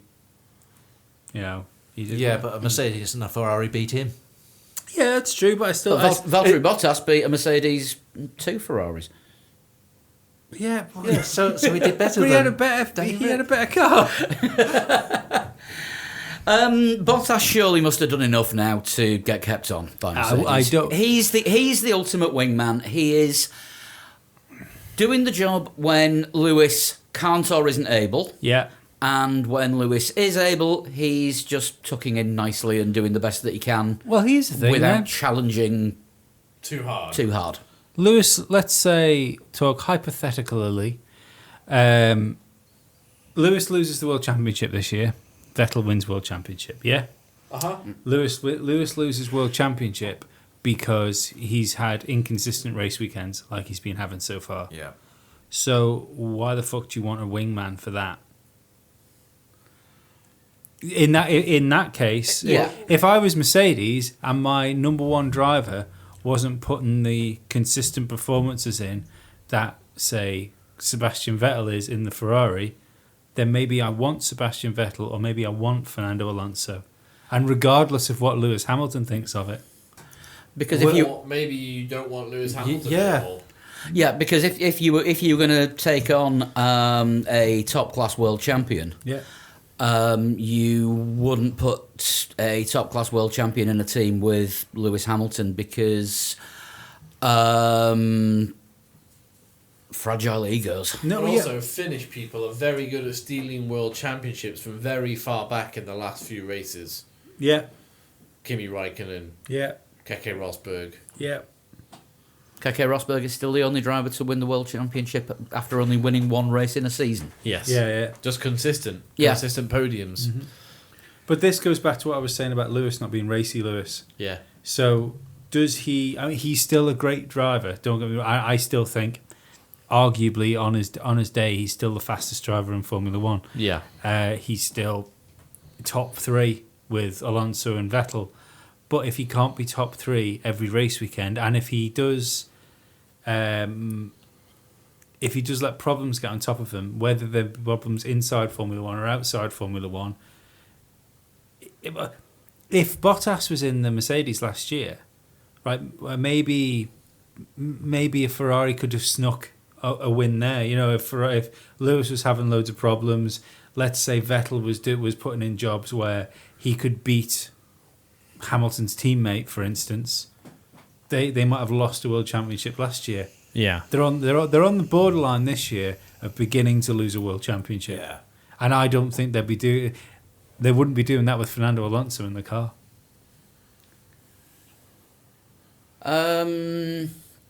That's why I think there's still a chance. If they had Fernando Alonso and the other Mercedes instead of Valtteri Bottas, Mercedes would be doing a hell of a lot worse. I actually think Lewis Hamilton needs to get his head out of his own ass, and he needs someone to not mentor him because he knows what he's doing.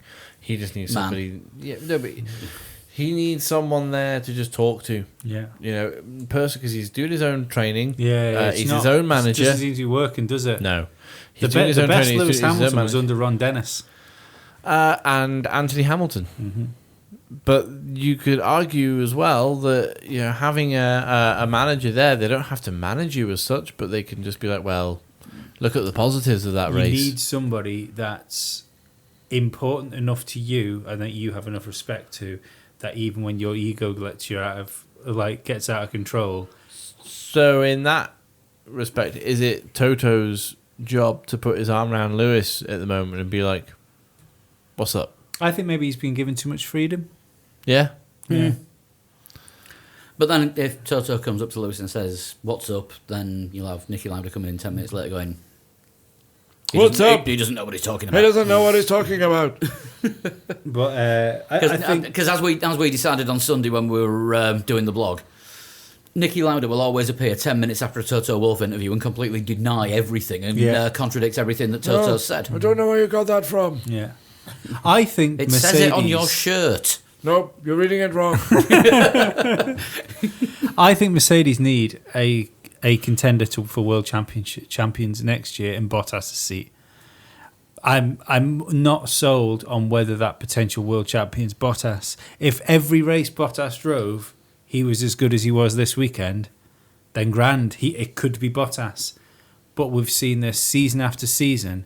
And in Baku, yeah. he was damn good in Baku. Yeah, but we'll see what he's like over the rest of the season. We don't know yet. But he does seem to be up and down, up and down, up and down. I don't see any reason why that will have changed. It is a new team that he's in, and it took him a little while to settle down in it. Yeah, no, that's I'm not writing him off. But He could Rosberg the second half of the season and go and win every race. Yeah. Well, I'm he's- not writing he's him 20, off. 20 points behind Lewis now, is he? Yeah. 24, I think. Yeah. 30 24. something behind. 25. Lewis is on 25. 151, Bottas is on 136. Yeah. That's 15. Yeah, it's 15 points. Sorry. Yeah. I got that wrong. So he could well be ahead of Lewis in the championship in a couple of races' time. Yeah, and I'm not writing Bottas off by any stretch of imagination, but I still think if you've got as good as Bottas can do, if that Ferrari was a little bit better, I wouldn't put him against Vettel and expect him to win. No. And if you've got an up and down Hamilton, then and he's up and down for the rest of the year, what do? Do you go into next year with a guy that is essentially the guy that you thought would be a good number two, but change your philosophy to the point where you think, no, we'll push you and see if you can win a world championship, or do you replace the guy that you think is a number two with a number one? And No, then, I'd replace the number one who isn't performing. would you replace Hamilton for Alonso rather than Bottas for Alonso? Yeah. Because I would replace Bottas. You'd have to keep a really strong grip of your team, but what you might find is that Alonso comes in, he's hungry because he wants to win again. He pushes Hamilton to perform at his best. I think they push each other off the circuit a few too many times. It's like you say though. Lewis has got too much freedom, and you bring an Alonso in, and Lewis all of a sudden is not performing as well Yeah. as Alonso, and then blames himself because he's taking it all on himself, and then he drops off even further. By bringing a potential world champion in alongside Lewis, you run the risk of just ruining him completely. Yeah, but then you've not got a number one and number two. You've got a number one and somebody sat in the other seat. But by not doing it, you run the risk of not winning anything, bar races, but not winning championships. Yeah, I mean, it has to be managed one way or the other. Mercedes can't just sit there and let things unfold as they're doing, because it's not working at the moment. Lewis is having some pretty bad luck at the moment, but he needs to make his own luck as well. He needs to be able to see the positives for what they are, and the negatives as, that's a lesson learned, we move on. Rather than this Maudlin Lewis, I finished fourth, you can't expect me to be happy all the time. It's just like, well, that's bullshit, Lewis. Come on, get yourself together. You're a racing driver. Fair enough, you're going to be emotional about things, but you finished fourth. You didn't retire. And the other thing I have to say about Bottas is he didn't have a great race in Baku. He had a solid, after he ran into Raikkonen and stuck himself at the back of the field. After that, he had a great race. Yeah, but he won Yeah. he won the same way as I think Stroll won, by all the other cars crashing out ahead of him and having mistakes. He did a lot of overtakes there in Baku. But but in a fucking Mercedes. Yeah. Well, you've got to have the car to be able to do the you've job. got to have the car to do it. But what I'm saying is, it's not. It wasn't a good race because if he hadn't fucked Raikkonen, he'd have won the race. Quite possibly. Very true. Yeah. So it's. But he made the best. He made the best of the bad situation that he effectively put himself in. Yeah, but he still put himself in the situation. That's something that Lewis doesn't appear to be able to do. Well, that's what I was saying before, and I don't understand it. I I thought Lewis would win that race yesterday. From fifth, I genuinely thought going into it he would win the race. and 4 years ago he would have done. Yeah, and he was just nowhere he didn't even have the pace to win it. When you actually were comparing him and Raikkonen, him and Bottas and Vettel, he didn't even have the pace to win the race. He was very quick in the last few laps, but he didn't have the pace throughout the whole thing. No. We're back into psychology again, and none of us are any good at And this. how much of that is him, and how much of that is the modes that he's allowed to put the car in? 'Cause he got the fastest lap, didn't he? In the end, Yeah. Yeah. When he New was lap allowed, record holder. when he was allowed to turn the car up. because it's a new lap record because the track is 5 metres shorter than it was Yeah. last year. Held up 5 laps by a Haas, though, and Grosjean at that. Yeah. It wouldn't have happened a few years ago. Would have just sailed past him. Yeah. God knows. I don't know. I wouldn't even mind. Sorry to put in again, just quickly. I wouldn't even mind if, when it came to the pit interviews, if he just turned around and said, "No, I'm in it for a championship. Why? I'm not risking crashing the car because I need points to win a championship." Yeah, but he's Maudlin Lewis at the moment. Yeah. And Maudlin Lewis is useless Lewis. Yeah. So if he's going to be fighting for a championship, he needs to be able to, as I just said, see the positives for what they are, and discard the negatives.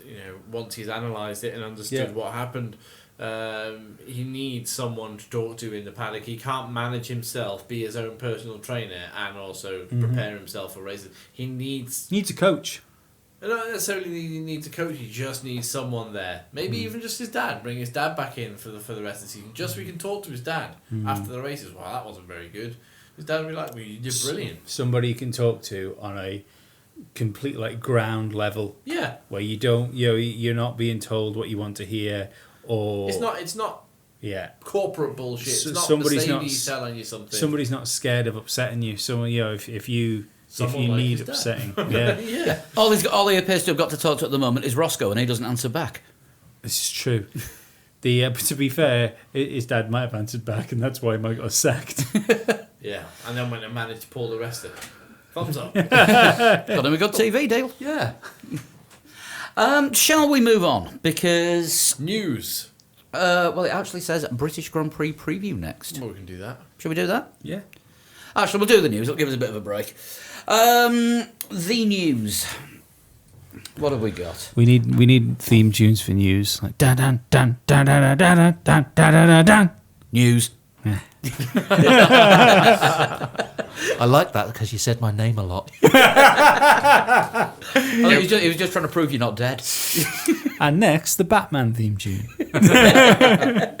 First thing we've got written down: Red Bull driver market. Oh, we've covered that. We've covered that, aka what, as Mark Simpson would call it, a cluster snuggle. The Aero Shield will be making its debut. Yeah, I don't know if anybody has seen this or not, but it's there's it's a mock-up on a Williams. Looks cool. Looks all right. Looks very cool. Looks all right. I mean, Looks a bit like Lego. Does look a bit like Lego. But I'm still confused. It's not that different to the screen that Red Bull put forward. It's a little bit elongated and slightly longer with a shallower angle. Yeah, but I'm still worried as to what's going to happen with light coming through it when it's wet.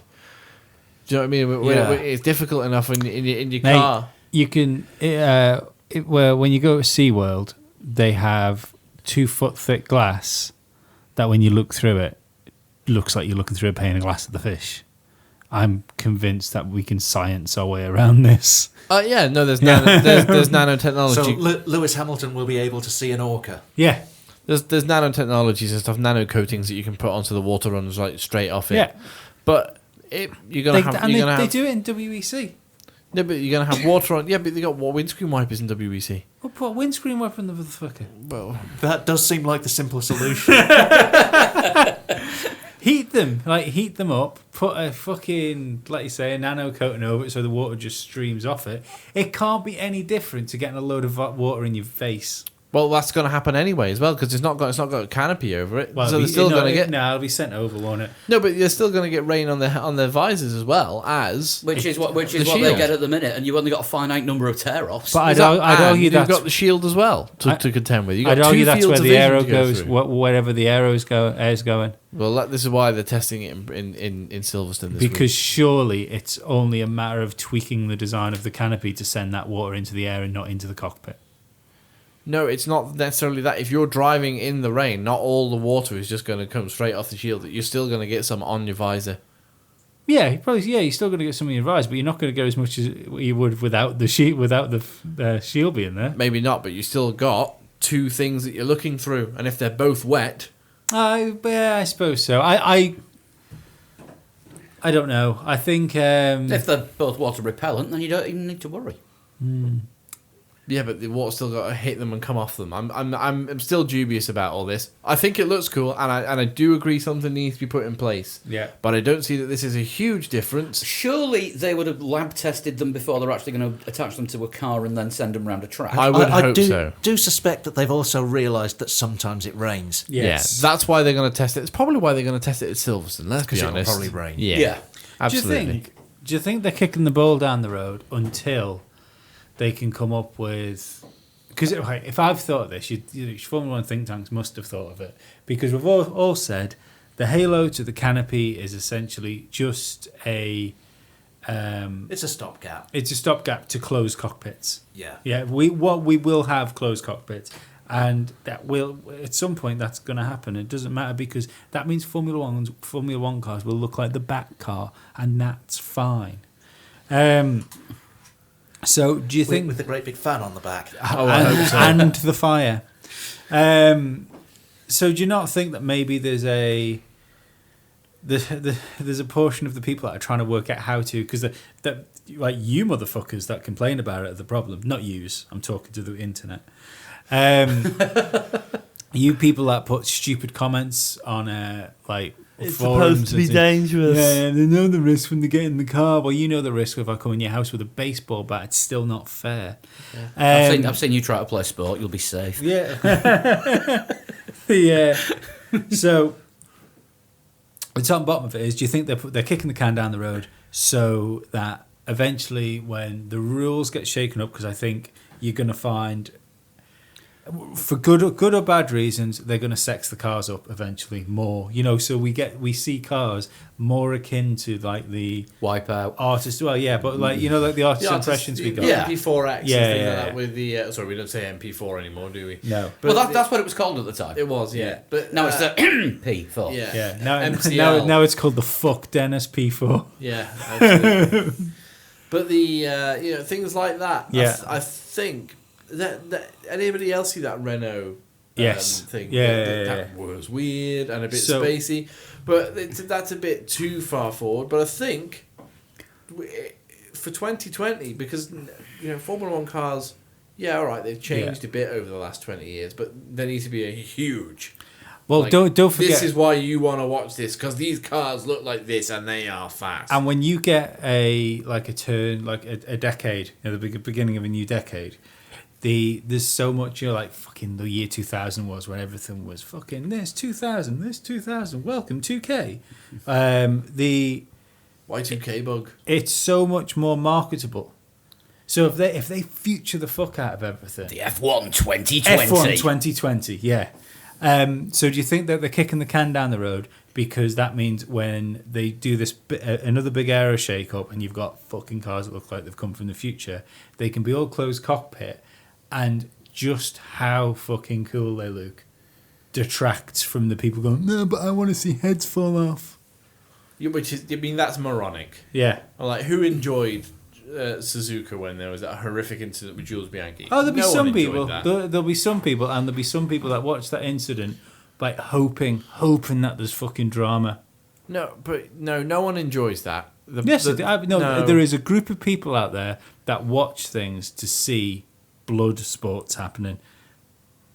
Which is, but that's It's shit. Yeah, it is. Yeah. But that's not the forward way that any sport is going No, to of go. course it's not. It's a stupid thing. But unfortunately, most of these people appear to have keyboards.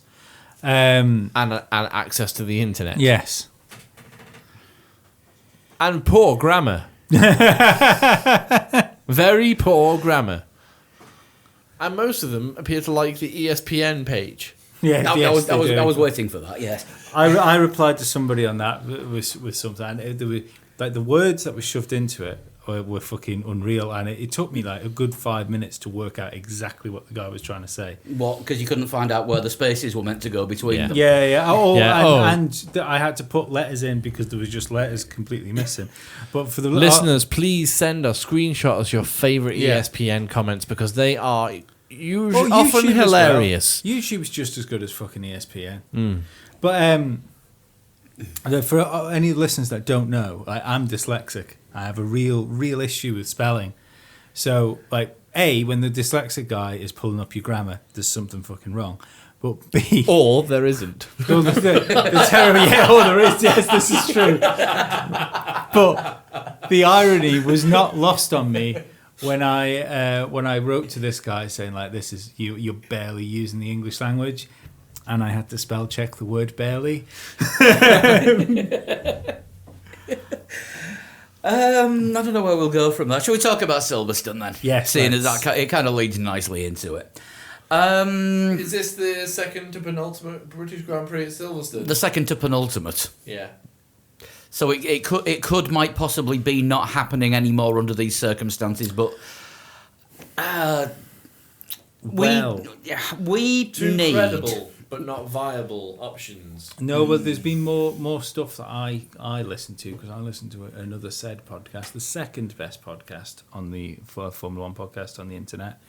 And one of the reporters, Mr. Andrew Benson, was saying that he's heard from a reliable source that Carlos Sainz. Yes, so Carlos Sainz's dad, that Silverstone will announce they're going to break their clause. And then not before break the it. race. No, they are going to break it, but they have to break it because they have to break it to renegotiate it. And Yes, yeah. That's been one of the stories that's been doing the rounds. And Liberty are playing hardball, but so are Silverstone. This isn't, because I think this has been lost in translation a little bit for people, that people think that if Silverstone turn around and say we're breaking our clause, that's them essentially saying after 2019 we won't have a race at Silverstone. But that's not the case. It's after 2019 we don't have an agreement to race at Silverstone. So that's what I've taken it as all along. The other options being a London City Centre one and a Docklands race, I think, has been mentioned. Yeah, the Docklands one appears slightly more credible than the City Centre one. I don't know who's backing that, but there is a YouTube video of a Lotus driver from about 2012, something like that, going around Docklands and with unclosed streets of a potential circuit. It was kind of boring if you don't like London. It sounded like Valencia. The Docklands section of the London Marathon is the dull slog through it bit. Yeah, with Have you done the tall London buildings. Marathon, Dan? I have, yes. Yes, Dan hasn't done the London Marathon. He's also an Iron Man, aren't you, Dan? One star Iron Man. It wasn't an official the Triathlon Corporation Ironman race. It was just an iron distance race. Oh, an Iron Man distance. Yes. So like a tribute act. Very good. Yeah. It's like, do we all know the minimum length for a Grand Prix? For a race to be called a Grand Prix, do we know the minimum length for it? Well, since Grand means big, 186 miles. if it's less than 186 miles, is it just a Prix? Must be. Petit Prix. But the Prix can still make you have other little racetracks. So, what have we got to look forward to this weekend? This circuit, I think, will suit Mercedes. However, where's Lewis's head? You've got to think he's going to be slap bang on it at Silverstone. You'd think so, because With the fans behind the fans him. the fans are going to be there because your own fans give you that boost. Yeah. And I'm not talking Formula E fan boost. No. For- Mansell said it. Alonso said it. Yeah. You know, Two or 3 tenths, they reckon, do they? Yeah. Well, it was worth about 7 tenths to Alonso in Spain this year, wasn't it? Rosberg said it at every race in the calendar. When he felt that little bit Italian on the way to the podium. That little bit Italian, not felt that little Italianly. Don't know what you think I'd say about it. I wouldn't cast aspersions like that against poor Nico Rosberg. Might do it to himself, though. Sorry, I'm just looking to 12 people downloaded the Rosbergian national anthem after I put a link on it on the live blog on Sunday, by the way. Get a grip. Well, we had 2/3 of it, didn't we, on the podium? This is going to be good for Mercedes, and it's going to be good for Lewis's ego. Also, I would have thought a good track for the Red Bulls. Yeah, you'd have thought so. Long, Yeah. fast corners. Well, for Danny Rick, I pretty much assume Verstappen's Yeah, going he'll to just blow start up. well, Yeah, and yeah. then and then Pull off. I don't know. Like the British a flock Grand of Prix, pigeons will fly into his airbox or something. Yeah. The British Grand Prix is always like a resurgent sort of race, isn't it, for drivers who perhaps aren't doing so well. Yeah. You know, like Hamilton. Marcus Ericsson point. No, It could be a good race for Bottas. could be a good race for Bottas. It's historically good for number 2 drivers. Bottas needs to exercise the demons of having the race taken away from him when he got smedled. Yeah. And then it rained and Bottas fell apart for a year. Yeah. Big race for Bottas, really, because if he can get on top of Hamilton now, again, this weekend, then he has every right to walk back into the garage and say, I can win this world championship. Yeah. Yeah. It all depends on the weather, really, doesn't it? But I mean, as I was saying before, it tends to be a circuit for drivers who maybe haven't done so well up to that point. You make it sound like a halfway house. Almost is. Almost is. Well, it's the halfway point of the season, Yeah. really. The summer break is just after the halfway point. 10th race of 20. So Yeah. it's the halfway point of the season. Yeah. It just brings out that, I don't know what it is, it just brings out that little bit better in everyone, doesn't it? And, 2013 when Hamilton was having his first season in Mercedes were the second, maybe third best team on the grid. Hamilton was leading that race by miles till his tyre blew. Yeah. That was the Lewis that we're talking about who's gone a bit AWOL at the moment. Sometimes I feel Lewis needs something to fight against. Exactly. Mark Webber, not bad for number 2 at Silverstone. Yeah. Yeah. Yeah. So Rubens Barrichello, I think, has done well there a few times as well. Yeah. And it's just, Schumacher did well there. No, not the leg. Oh. Sorry. Done that one before. Lee was there. Lee was one of the fans getting told off. Maybe. Was it in qualifying or in the It race? was in the race. Was it? It Yeah. was about 3 or 4 laps in. I thought it was first lap. I thought it was first lap, yeah. I thought it was a couple of laps. Weather forecast is looking dry at the moment. For all 4 days, because it is a 4-day meeting at Silverstone this coming weekend. For all 4 days. But there's It no appears to be, F1 yes. on-track action till Friday. Yeah, no. Thursday is just F2, isn't it? F2 and GP3. And GP3 or Yeah. various other Is things. there a test at Silverstone? No, the next Silverstone? test is post-Hungary Post-Hungary. in 3 weeks. Now, And so just quickly, we have a confirmed Kubica for that. for the Hungary test. No, No. his test is a different one. Well, Is that before Hungary? It's before Hungary, but it's a private test in an old car. Do you think Is it's that just... at Silverstone? They've not actually said where and when. They've just said it's going to happen before the Hungary test. test? there was I seen. He needs to put the laps in so he can get a super license so he can test. Right, Officially test. it is a test. It's a test for a test. Yeah, I've seen one Twitter account tonight, an Italian motor racing Twitter account, which doesn't necessarily mean that it's particularly credible or not or incredible, but saying that he will take part in the Hungary test.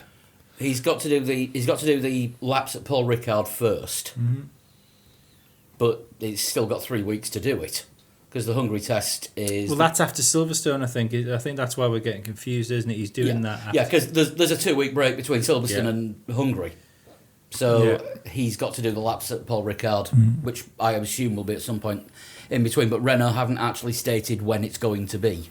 And if it's a private test anyway, it doesn't even need to be anything to do with the Renault Formula One team, does it? It can be because it's Renault that are running the test. yeah, no, but Renault will have a B spec team for private tests and things, won't they? Yeah, I think it has to be. Yeah, because it's a show car essentially. They're putting out. Yeah, isn't yeah. it? It's historic, and I think for out of season test has to be at least 2 years old, doesn't it? Yeah. Yeah. So he can be driving a 2015. Yeah. 2014, 2015 Renault, Lotus, whatever they were called Yeah. back then. No, what I was meaning was it doesn't need to be that people, like many people involved in the full fat Renault team, because they can. I wouldn't mind betting it'll be Monday after Silverstone. They'll just Yeah, nip off to France at the yeah, end of it. but that team will already be down Paul Ricard getting set up with with just people from the factory. yeah, So or the French part of the factory anyway. yeah. Because Stone will be at Silverstone. Yeah. Too many stones. Who else do we think is going to do the improvements this week? Force India. I think Force India are gonna find this Yeah. a really good track for them. High power, being pushed along by that Mercedes engine. We thought aerodynamically it was a dog. We were wrong. They've sorted out that weight balance issue.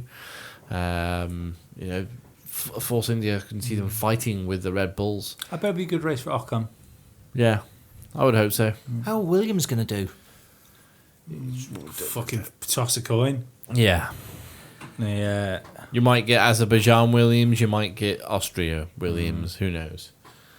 Haas. It'll be a good track to gauge properly where Stroll is, because it's a difficult circuit. Yeah. Yeah. It'll be good to gauge him with Massa, and if he's really made that steps forward. If he's 20 seconds down the road from Massa again, on equal terms, then that's not fucking ideal, is it? Not ideal, but there are far more circuits like Baku than there are like Austria. Silverstone. Yeah, Obviously. you're right, yeah. So, I don't know. Spa is not unlike Silverstone. I Well, always... the classic tracks are like Silverstone, but the Newer Tilke tracks. drums are Yeah. More Azerbaijan. yeah. Yeah, because Tilke has redesigned the centre of Baku. Yeah, Almost, but yeah. Azerbaijan's more of a odd one. I Half Monaco, half Monza. he just managed not to crash in Azerbaijan. Just want to say, while we're talking about Silverstone, and we mentioned the brake clause, and as we are well known for... Brake Clause was also a Seattle band. yeah, it was. Yeah, As- hydraulic pipes supported by brake claws. Yeah. Yeah, as Formula One is well known for putting out news on Tuesdays, usually round about 12 hours after we finish recording this on a Monday night. Yeah. Silverstone have called a press conference for Tuesday afternoon Motherfuckers! to announce something significant over the future of the British Grand Prix. Right, they're Probably brake- that they're So activating the they brake are going clause. to. Yeah. I'm going to predict now. I think we're all in agreement. Yeah. They are announcing that they are activating the brake clause. Yeah. I So by think the time they- you hear this, it's obviously not news because you already heard it somewhere else. Yeah. I think they're But we going to said it activate first. the Santa Claus. Yeah. But actually, because we've said they're going to activate the brake clause, it'll be like, no, actually, as of 2018, There'll be two there'll Grand be Prix two at races. Silverstone. one right, one left. Yeah, Silverstone is bidding to hold the Azerbaijan Grand Prix. Silverstone is bidding to hold the Formula One World Championship. Yeah. 21 races at the iconic Silverstone circuit. Oh, one thing we did miss out: the Stoffel staying at McLaren. That has been announced as a thing that is happening. Yeah, but it hasn't been announced as a thing that has happened. No, It's still very likely he will Yes. remain. No, it's signed and sealed, isn't it? I'm yours. Signed, sealed, delivered. He's theirs. Second time I've heard a reference to that today. Is it? Yeah. That's 2 times too many. Yeah, I like Stevie Wonder. I a like lot. Stevie Wonder. A friend of have you ours. seen his new piano? Neither is he. There you go. While Paul was doing some slight googling there, About Stevie Wonder's piano. a friend of all of ours. In fact, we tried to be in a band with him again. Oh, Mr. right. Mr. Jeff. Yeah. The He's not a Jeff, he's a G off. he's a G off, but he wanted to buy a couple of Stevie Wonder records because he owns everything on CD. He didn't want to go to the time and effort of putting them onto his computer, so he was just going to buy selected songs. Bought the entire Stevie Wonder back catalogue by accident on iTunes. Oh, nice. Bet that wasn't cheap. No, it was something that's fucking ridiculous, like 500 quid. That's a lot of Stevie And Wonder. about 400 quid of that will have been spent on various best ofs. I'm convinced the only worst thing you could have done was accidentally do it with Frank Zappa. Yeah. Yeah, it was a 76 studio album or something ridiculous like that. Yeah, he went to bed sometimes and woke up with a CD in his hand Yeah. after a long blink. No. Right, should we just go for predictions? We all know the circuit. Yeah. We all know who's capable and who isn't. We all know how good our predictions are. Yeah. So top 3 hero and villain. Let's go with Bottas, Hamilton, Vettel. Ooh. Hero, Hamilton. Villain. I think we might get Verstappen, frustrated Verstappen binning it. And He taking did out, bin it in qualifying, didn't taking he? out Alonso, who was doing quite well. Oh no! Oh. no! Which that is what would makes be- him the villain rather than just someone who's binned it. Would be villainous, wouldn't it? I'm going to go for Bottas, Vettel, Hamilton. Hero. I'm actually going to say Alonso as the hero. Mm-hmm. I don't think he'll get points, but we'll see him in Q3 somehow. Villain. Well, the fans will see Bottas as the villain because he won it instead of the beloved Lewis. Yeah. The other villain, the weather. It'll not do what everyone wants it to do. I think the fans will be okay with a Bottas win if it's a fair win. Yeah. Yeah. If Lewis had a long pit stop or something, then that could leave. Yeah, but your average Lewis Hamilton fanboy will not accept anything other than a Lewis win. And they are wrong. Yeah, but your average Lewis fanboy doesn't accept anything other than a Lewis 1, 2, 3. Yeah, No. that's true, actually. But the average Lewis fanboy won't be able to afford to go to Silverstone because you don't get that sort of money from the dole. You know how many of us are going to Silverstone, don't you? But we're going because we choose not to, because it's just better watching on telly. Where are you going to be for the race this weekend, Dan? I'm going to be in a caravan in Bala in North Wales with no TV and no internet. Why? It's No, you will have it's a my TV and internet. We have internet everywhere now. You can watch it on your phone. It's my little brother's birthday today. Happy birthday, Dominic. Happy birthday, Dominic. And he likes fishing in the middle of nowhere. Right. Fair enough. Surely So- fishing in water is easier than the middle of nowhere because There's it's lots not- of water in the middle of nowhere. But it's not as challenging, especially if the middle of nowhere happens to be the desert. Is it my turn? but you can be if you want. Bottas is going to win. Vettel will be second. A Red Bull driver will be Kimi. Kimi will have a clean race, and Kimi will be second. Lewis Hamilton will be the villain because of his own doing and his own ego. Hero will be Fernando Alonso, who will be in the top 20. 10. Yeah. He'll be in the top 10. I'm going to say top 6. Alonso makes top 6. I'm going to make it 4 out of 4. Bottas win. Danny Ricciardo second. And Lewis Hamilton third. A recovery drive from Lewis Hamilton. Something will go wrong for him at some point during the weekend. So what happened to Vettel? Don't know. Maybe that's what happens. Verstappen. Yeah, maybe Verstappen happened to Vettel. Maybe Hamilton and Vettel have it coming together, and Hamilton's recovery drive is the one that gets in third, or Vettel. Yeah, it's a tough one. There's too many drivers to put on the podium, but why not make? Well, no, three's usually the right amount. Yeah, but you've got how many drivers to go into that 3? Way too many. Yeah. So I'm going to stick with Ricardo. Maths. Exactly. I'm going to stick with Ricardo continuing his form of podiums, and Ferrari to have a bad weekend, perhaps not even of their own doing. Hero, Danny Ricciardo. Hero, Jenson Button, because he's going to be there in a non-official capacity. He's just going to be there, being his jovial self. Yeah. Not attached to Podium him. interviews, do you reckon? Oh yes, please. Probably. Although Yeah. that counts as an official capacity, but No, not really, because they let Patrick Stewart up there after he'd had quite a lot of drink. So, and before he had even more. yes. So, yeah, just being his jovial, awesome self, having photos taken with fans. TV, you'll probably have an interview with him, and it'll be hilarious. And villain of the weekend. Lance Stroll. No, Sergio Marchionne? no, I'm gonna go with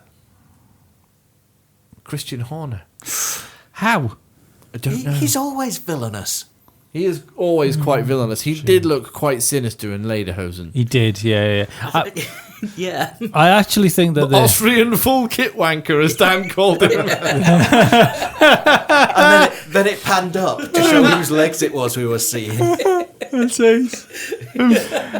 Well, you know about what they say about these blokes that get together with gingers anyway, don't you?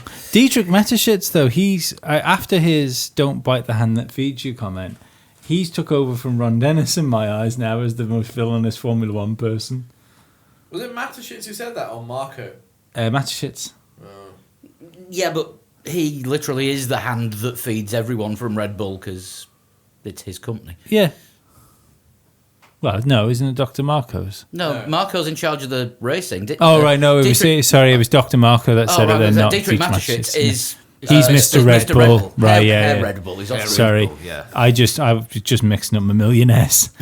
But Did anyone see Mark Webber taking Helmut Marko around the Red Bull ring in that Porsche? Because I didn't see any footage of it. No, I missed that. I saw Mark Webber at the circuit. He was kicking about with some of the F2 teams and some of the F2 sort of officials. Don't know what capacity he was there in. There was logos on his shirt, but I didn't see what there were. oh well. But no, he was quite active around F2 during the feature race on Saturday. He'll probably have been Channel 4 in as well, was he? Mark Webber. Yeah, he would have been there, something to do with Channel 4, but during F2, he was looking like he was officially there Yeah, with... but he's got a team, hasn't he? Him and Christian Horner have an F2 team. Oh, is he part of the Dams team as well? Yeah, Or is it yeah. Arden? No. Is it? Arden's Christian Horner. Is it? Yeah, but They had a crap feature race, didn't they? I don't know, I missed it. I only saw the last 3 laps. I Yeah. kind of was a little bit... I went out on Saturday. Which is why I was very quiet during the first half of the blog until that kind of energy Till the Red drink Bull kicked kicked in. Yeah. Yes. Monster, sorry. Yeah, it was Relentless. No, it was Monster this week. It was Relentless this afternoon. I've still got that bottle of Thai This Red is Bull. relentless. Moving on. I'm filling for time while Chris picks the guitar up. Oh, shit. Fucking hell. Hang on, somebody fill. No, because I get told it's relentless when I do. Well done. That was enough. We have had a couple of suggestions for Total Shunt themes. Always do it as Spider-Man. Always. Yes. I was going to change it. I'll go and change it then. I can just keep it as Can we have Spider-Man. Batman? Total Shunt! Total Shunt! I'm amazed That'll do. how quickly you played that. there wasn't even a thought. No. Right. Right, hide the I laptop think screen. Spider-Man must be the official theme tune now, though, from now on. But you know what? We're going to actually have to record it properly, aren't we? And drop it in about all that. technical and everything. Possibly, we'll see. That means we got to do news as well, though, doesn't it? You know, news jingles and shit. Yeah. Right. I'm with you on this one because I haven't seen who it is. So that I am my face. So You how can't, could we, can't give us any clues. Nope. So how, when we ask who you are, how are you going to know? I'm going to look at the bottom of the page. Oh.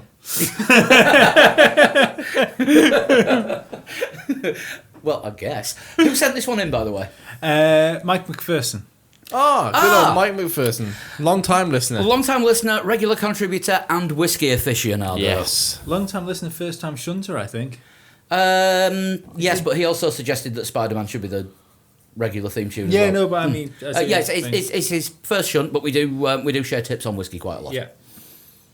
That sounded good. I tested my Formula One car in 1986. Ooh, right, okay. I tested my Formula One car. I haven't seen... No, is that... Sorry, just the wording of it. That's how it's worded. I tested my Formula One car in 1986. Tested in 86. Possibly raced in 87. Someone like Kazuki Nakajima. Bertrand Gachot. Alessandro Nannini. Lots to choose from at this rate. Yeah. I competed in the Indy 500 in 1991 and 1993.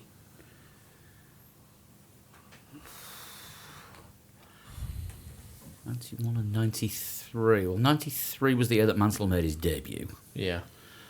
Any other Formula One drivers take part that year? Um, Doesn't have to be Formula One, I know, but I'm just thinking. anyone with a sort of vague Formula One connection. Can't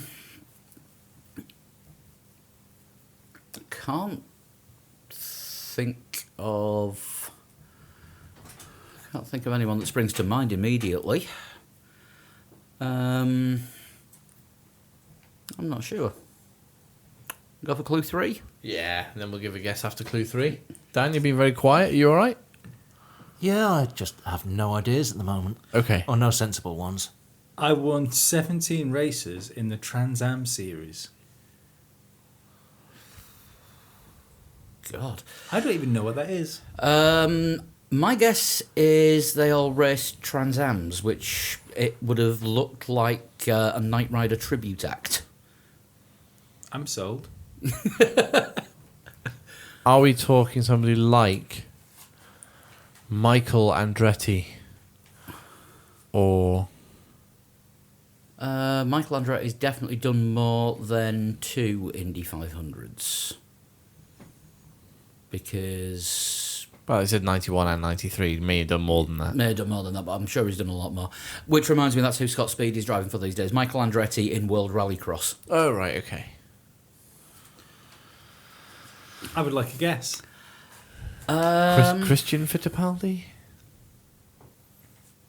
No, too long ago for Christian Fittipaldi. Yeah. Oh, hang on. Paul Tracy had tested an F1 car. Did quite a lot in IndyCar. Wasn't he a Thunderbird as well? He was. He was also commentating on that race I watched last night. I remember in Indy he drove a Penske and it looked exactly like the McLaren because it had the same Marlboro branding on it in exactly Is that the not same the one places. that Senna tested as well? I think so, yeah. Yeah, that was 93, which would tie in with what Lee said, because I think he tested an IndyCar at the same time as McLaren wanted to put a Lamborghini engine in their car, and they tested that as well, and then went, no thanks. No, we'll have the, what was it, Peugeot. Peugeot was 94, yeah. Should we go with that then? What, Paul Tracy or Ayrton Senna? Paul Tracy is a guess. Yeah. But Are you Paul Tracy? I'm not Paul Tracy. I now know who I am. Lee has found himself. I won the Dunlop Championship in European racing. That's where in my first year.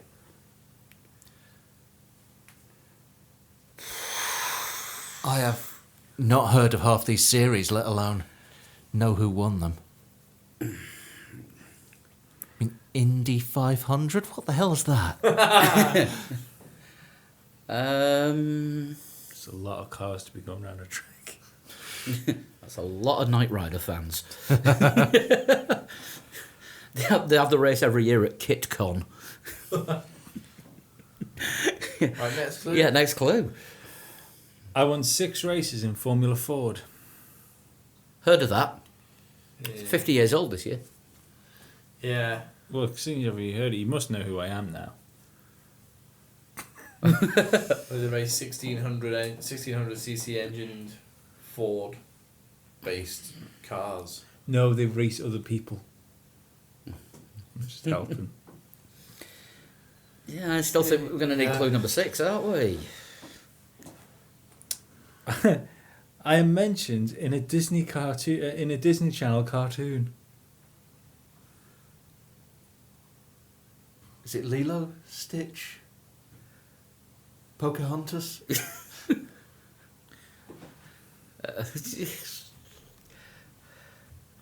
Didn't we say before that Nico Rosberg had Aladdin? Oh.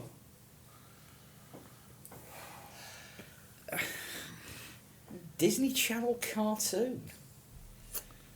I don't know whether, and I don't know whether he means, because I have no idea what that cartoon would be. I don't know whether he means a Disney Channel cartoon, as in something that's regularly on the Disney Channel, or Disney Pixar movie. It sounds more like something that's regularly on the Disney Channel. Yeah, but I mean, Cars jumps out, doesn't it? But again, Only if you watch it in 3D. I don't know if I'm helping here. To be honest, because I don't. It could be cow or chicken. I think Mike's going to beat us here. There's a chance. We have to give a guess on this one, don't we? Yep. And we had Lightning The McQueen. genie. We had Lightning McQueen last week.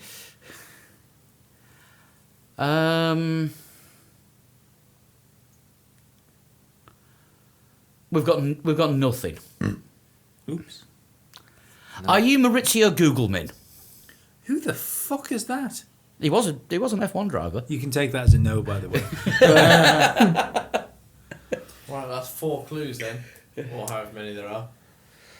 After retiring from racing, I moved into professional shooting. Sporting clays.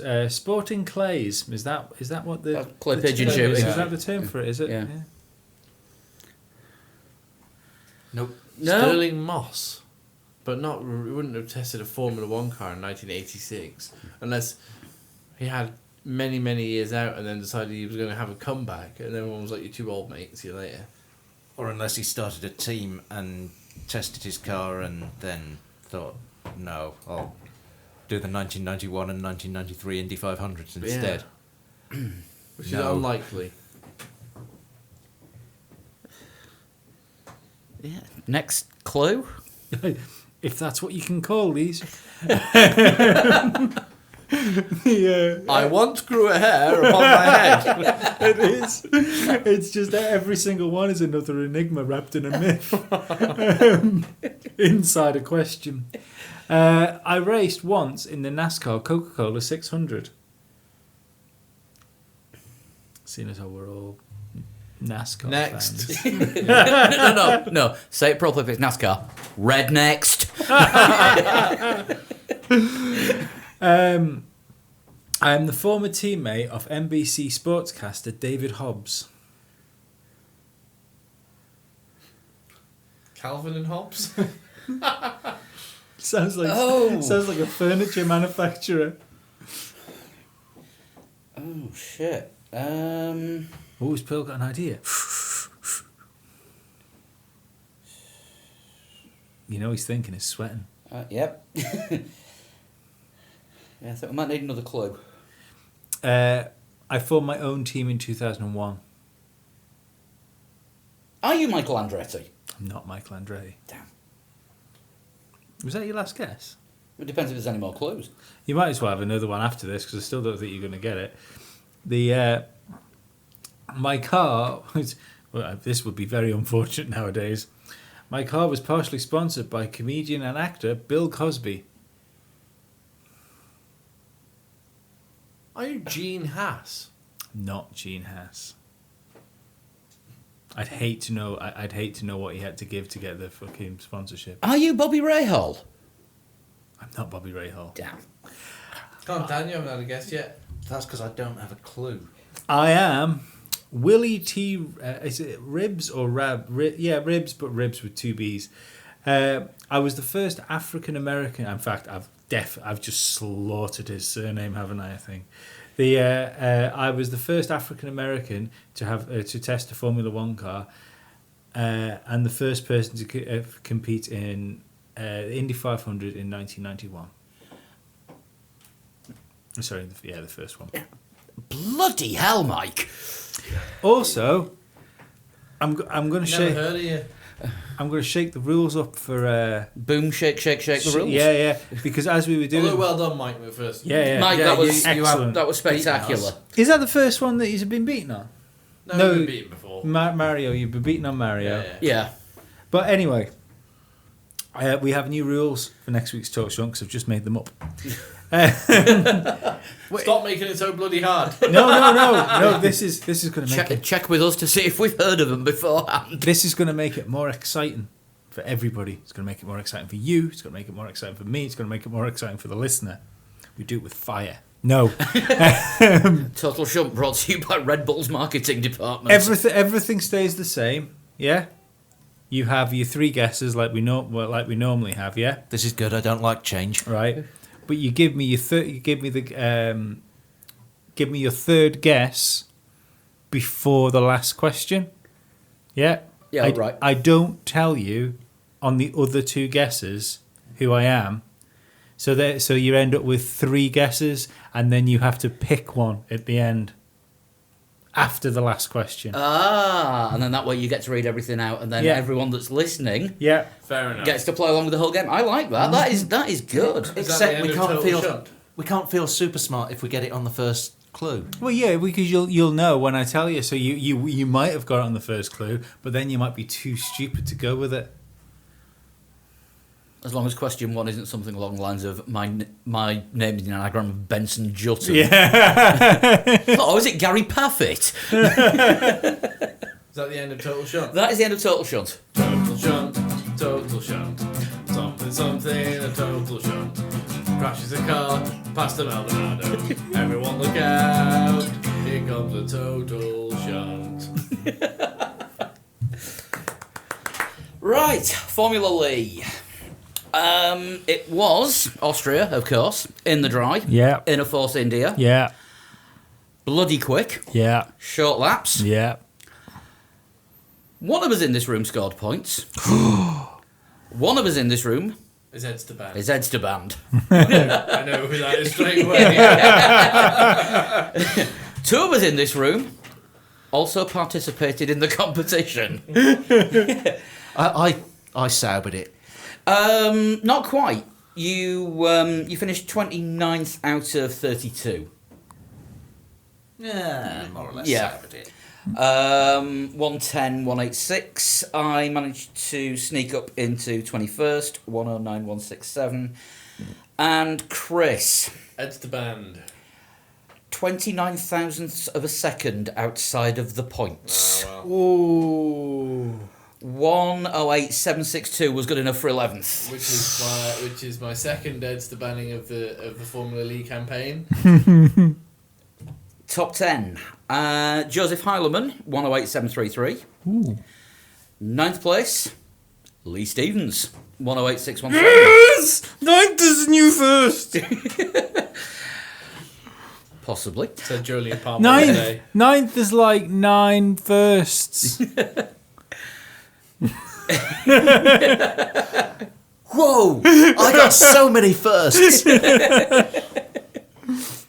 I keep telling you to stop buying degrees off the internet. Where were we? 8th place, Chris Rowden, 108,514. 7th, late time as usual from Ben Clubb, 108,462. Hey, first rule of Ben Club. Why does he think he's so fucking important? Saying that's a late time, Finn Wilson, 2 minutes to 7. Yeah. His usual, am I too late? Stopwatch out. I was in the bathroom at the time. Oh, right. So you had to stop watch ready. Yeah. Yeah. Yeah, Finn Wilson, at 2 minutes to 7, he got 108,392, so he did have time for one more lap, as it turned out. Well, 5th place, Freddie Brunner with a 108,305, who then said that he'd set a faster time but didn't get a photo of it. Sorry, mate. Them's the rules. yeah, Didn't yeah. count. Shows you UFO pictures. Darren Entwistle in 4th place, 108.200. Top 3, newcomer. There's a newcomer in here. Sorry, 3rd place is Pete Bull, regular competitor, 108.064. But 2nd place, newcomer, first race, second place straight off, Chris Olby with 108.034. I'll be having that. Whee! Anyone want to predict who's won? Would that be Jeff Sharp? It would be Jeff Sharp, 107,749. I also had a chat with Jeff the other day, and I was also really upset to find out he uses a controller like the rest of his Yeah. peons. I only found that out this afternoon as well, and I was Yeah. absolutely gutted. And he doesn't use uses assists and stuff as Yeah, well. Yeah, he just plays it normally on Yeah. spanner mode like Yeah, we do. yeah, and- So he's absolutely. just a normal human being. Yes. Not even a pro gamer. Well, we don't know that. Oh, we don't know that actually. No. So who's Jeff donating his prize to this week then? Because we got Himself, because he won it. He donated it last Yeah. week. So There's only kindness can only go so far. Good man So I yourself. So I I reckon he if was donating every prize. no, we can't do all of them. Next week, maybe if he wins again, but we'll see what he says. Yeah. Fair. So what are the rules for next week? The rules for next week? And it's only a 1 week one as well. It's a short week. Well, So get on this as fast as you can. it is Silverstone, isn't it? It is. It is. British weather's not great. Oh no. British weather is not great. So No. The British weather is not predictable, and you expect that it's going to rain, so therefore it should. I'm going to fail with this one. aren't Yeah, I? absolutely. I've already made my mind up. Ass cakes. So it's gonna be wet. So we need a British, a British connection, don't we? Don't have to. Yeah, we do. So Well, it could either be the Mercedes of British driver Lewis Hamilton, yeah, the Renault of British driver Jolyon Palmer. yeah. And British factory at Enstone. You just admitted he's a driver. He's a driver. I did say he was a good driver. The Force India, whose team principal isn't allowed to leave Great Britain, but we've just done Force India. That's almost good enough for me to change my mind. Manor. Manor in the wet. Yeah. You sure you don't want to change your mind, Lee? No. You do know that you came top out of all of us and you were in the points? Yeah. I'm gonna beat you again. No, you're not, because you're going to have a baby. You're not going to have time to play Formula Lee. To be fair, I only started putting times in on Sunday. There's going to be another way that he's not going to be able to put times in. We're nicking his controllers when we leave his house tonight. So that is a Manor in the wet at Silverstone. Yeah. Cut-off time is going to be Monday after the race. Yeah. 7 o'clock UK, 2 o'clock Eastern time in the US. If you're anywhere Whatever. outside those two particular time zones, work it out for yourself. Yeah. I only do UK time and EST. Send them in the usual way. Email, Facebook, Twitter direct message. We'll give you all that at the end of the show. Yep. Bit of a mailbag. Oh, have we? Yeah, had a couple of things which I have lined up. First thing, I've already put this on the Facebook page, but Dan McClellan, who listens to us quite a bit, is going to his first Grand Prix this weekend at Silverstone. Can anyone get any sort of tips and information in quickly to him on how to get the best out of the weekend that doesn't involve hookers and drugs? Because somebody put hookers and drugs as a suggestion on the Yeah, Facebook that page. might have been Lee. In fact, I'm almost certain it was. So anything that you got for Dan would be greatly appreciated. Where was the Facebook message that I found? He's got to watch a car go through cops. Because it's Going pretty. through the old turn 1, Yeah. which is now turn. Let me just count quickly. 1, 2, 3, 4, Turn 5, lots. 6, 7, 8. I think it's turn 9 now. Yeah. He's got to go through. He's got to watch a car go through there. Unfortunately, the bridge isn't there. And bridge was really good to watch cars at. Yeah. But there is no bridge. You can't even go and look at it because it's gone. The corner's gone. There's a museum Yeah. there now, isn't there? Built on the circuit. No idea. I haven't been since it's been revamped. I've only been to Old Silverstone. On the little straight before you got to bridge, if that little straight's there, I would like you to give a minute silence for the hair that I saw Eddie Irvine take out. The one that Eddie Jordan put on his head. No. Yeah, it's a great circuit, but it's best advice if he's driving there. Think about the weather, because the Park sensibly. Park sensibly. Think what you're doing. If you've got a 4x4, work out what the diff lock's for. Yeah.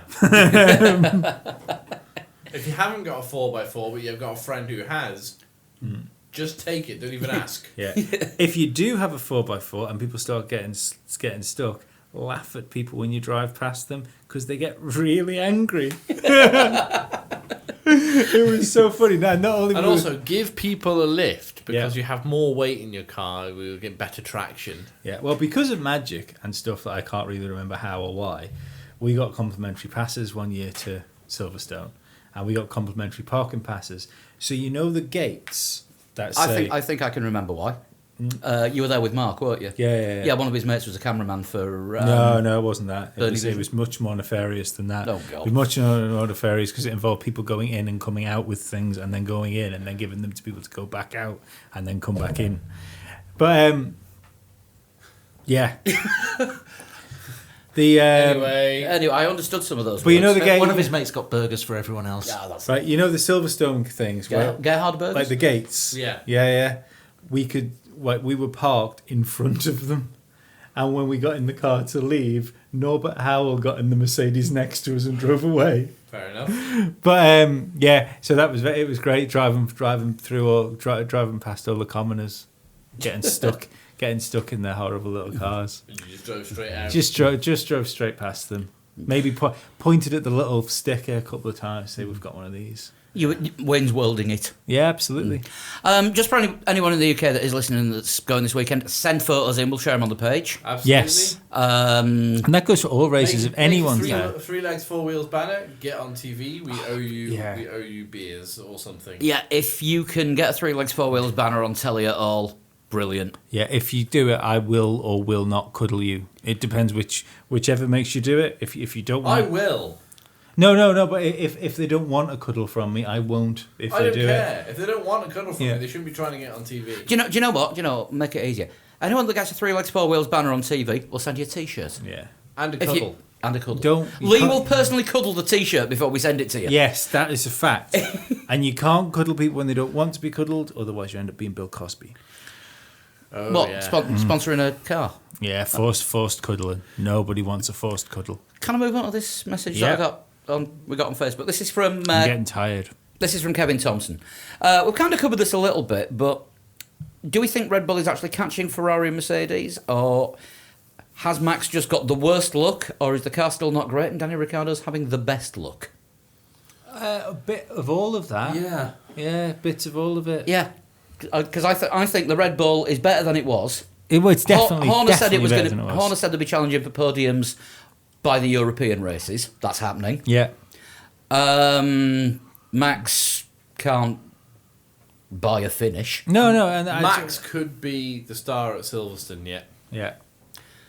And Danny is just making the most of the opportunities presented to him, and you make your own luck. You've got to think that if Max would have had finished the 5 races he was at, I mean, I'm not saying he'd have fucking supermaxed it and won them, but Well, he got a hell of a start in Canada. Didn't yeah. But I think you'd be looking at him as the outsider. We'd be looking at Max as like a championship outsider.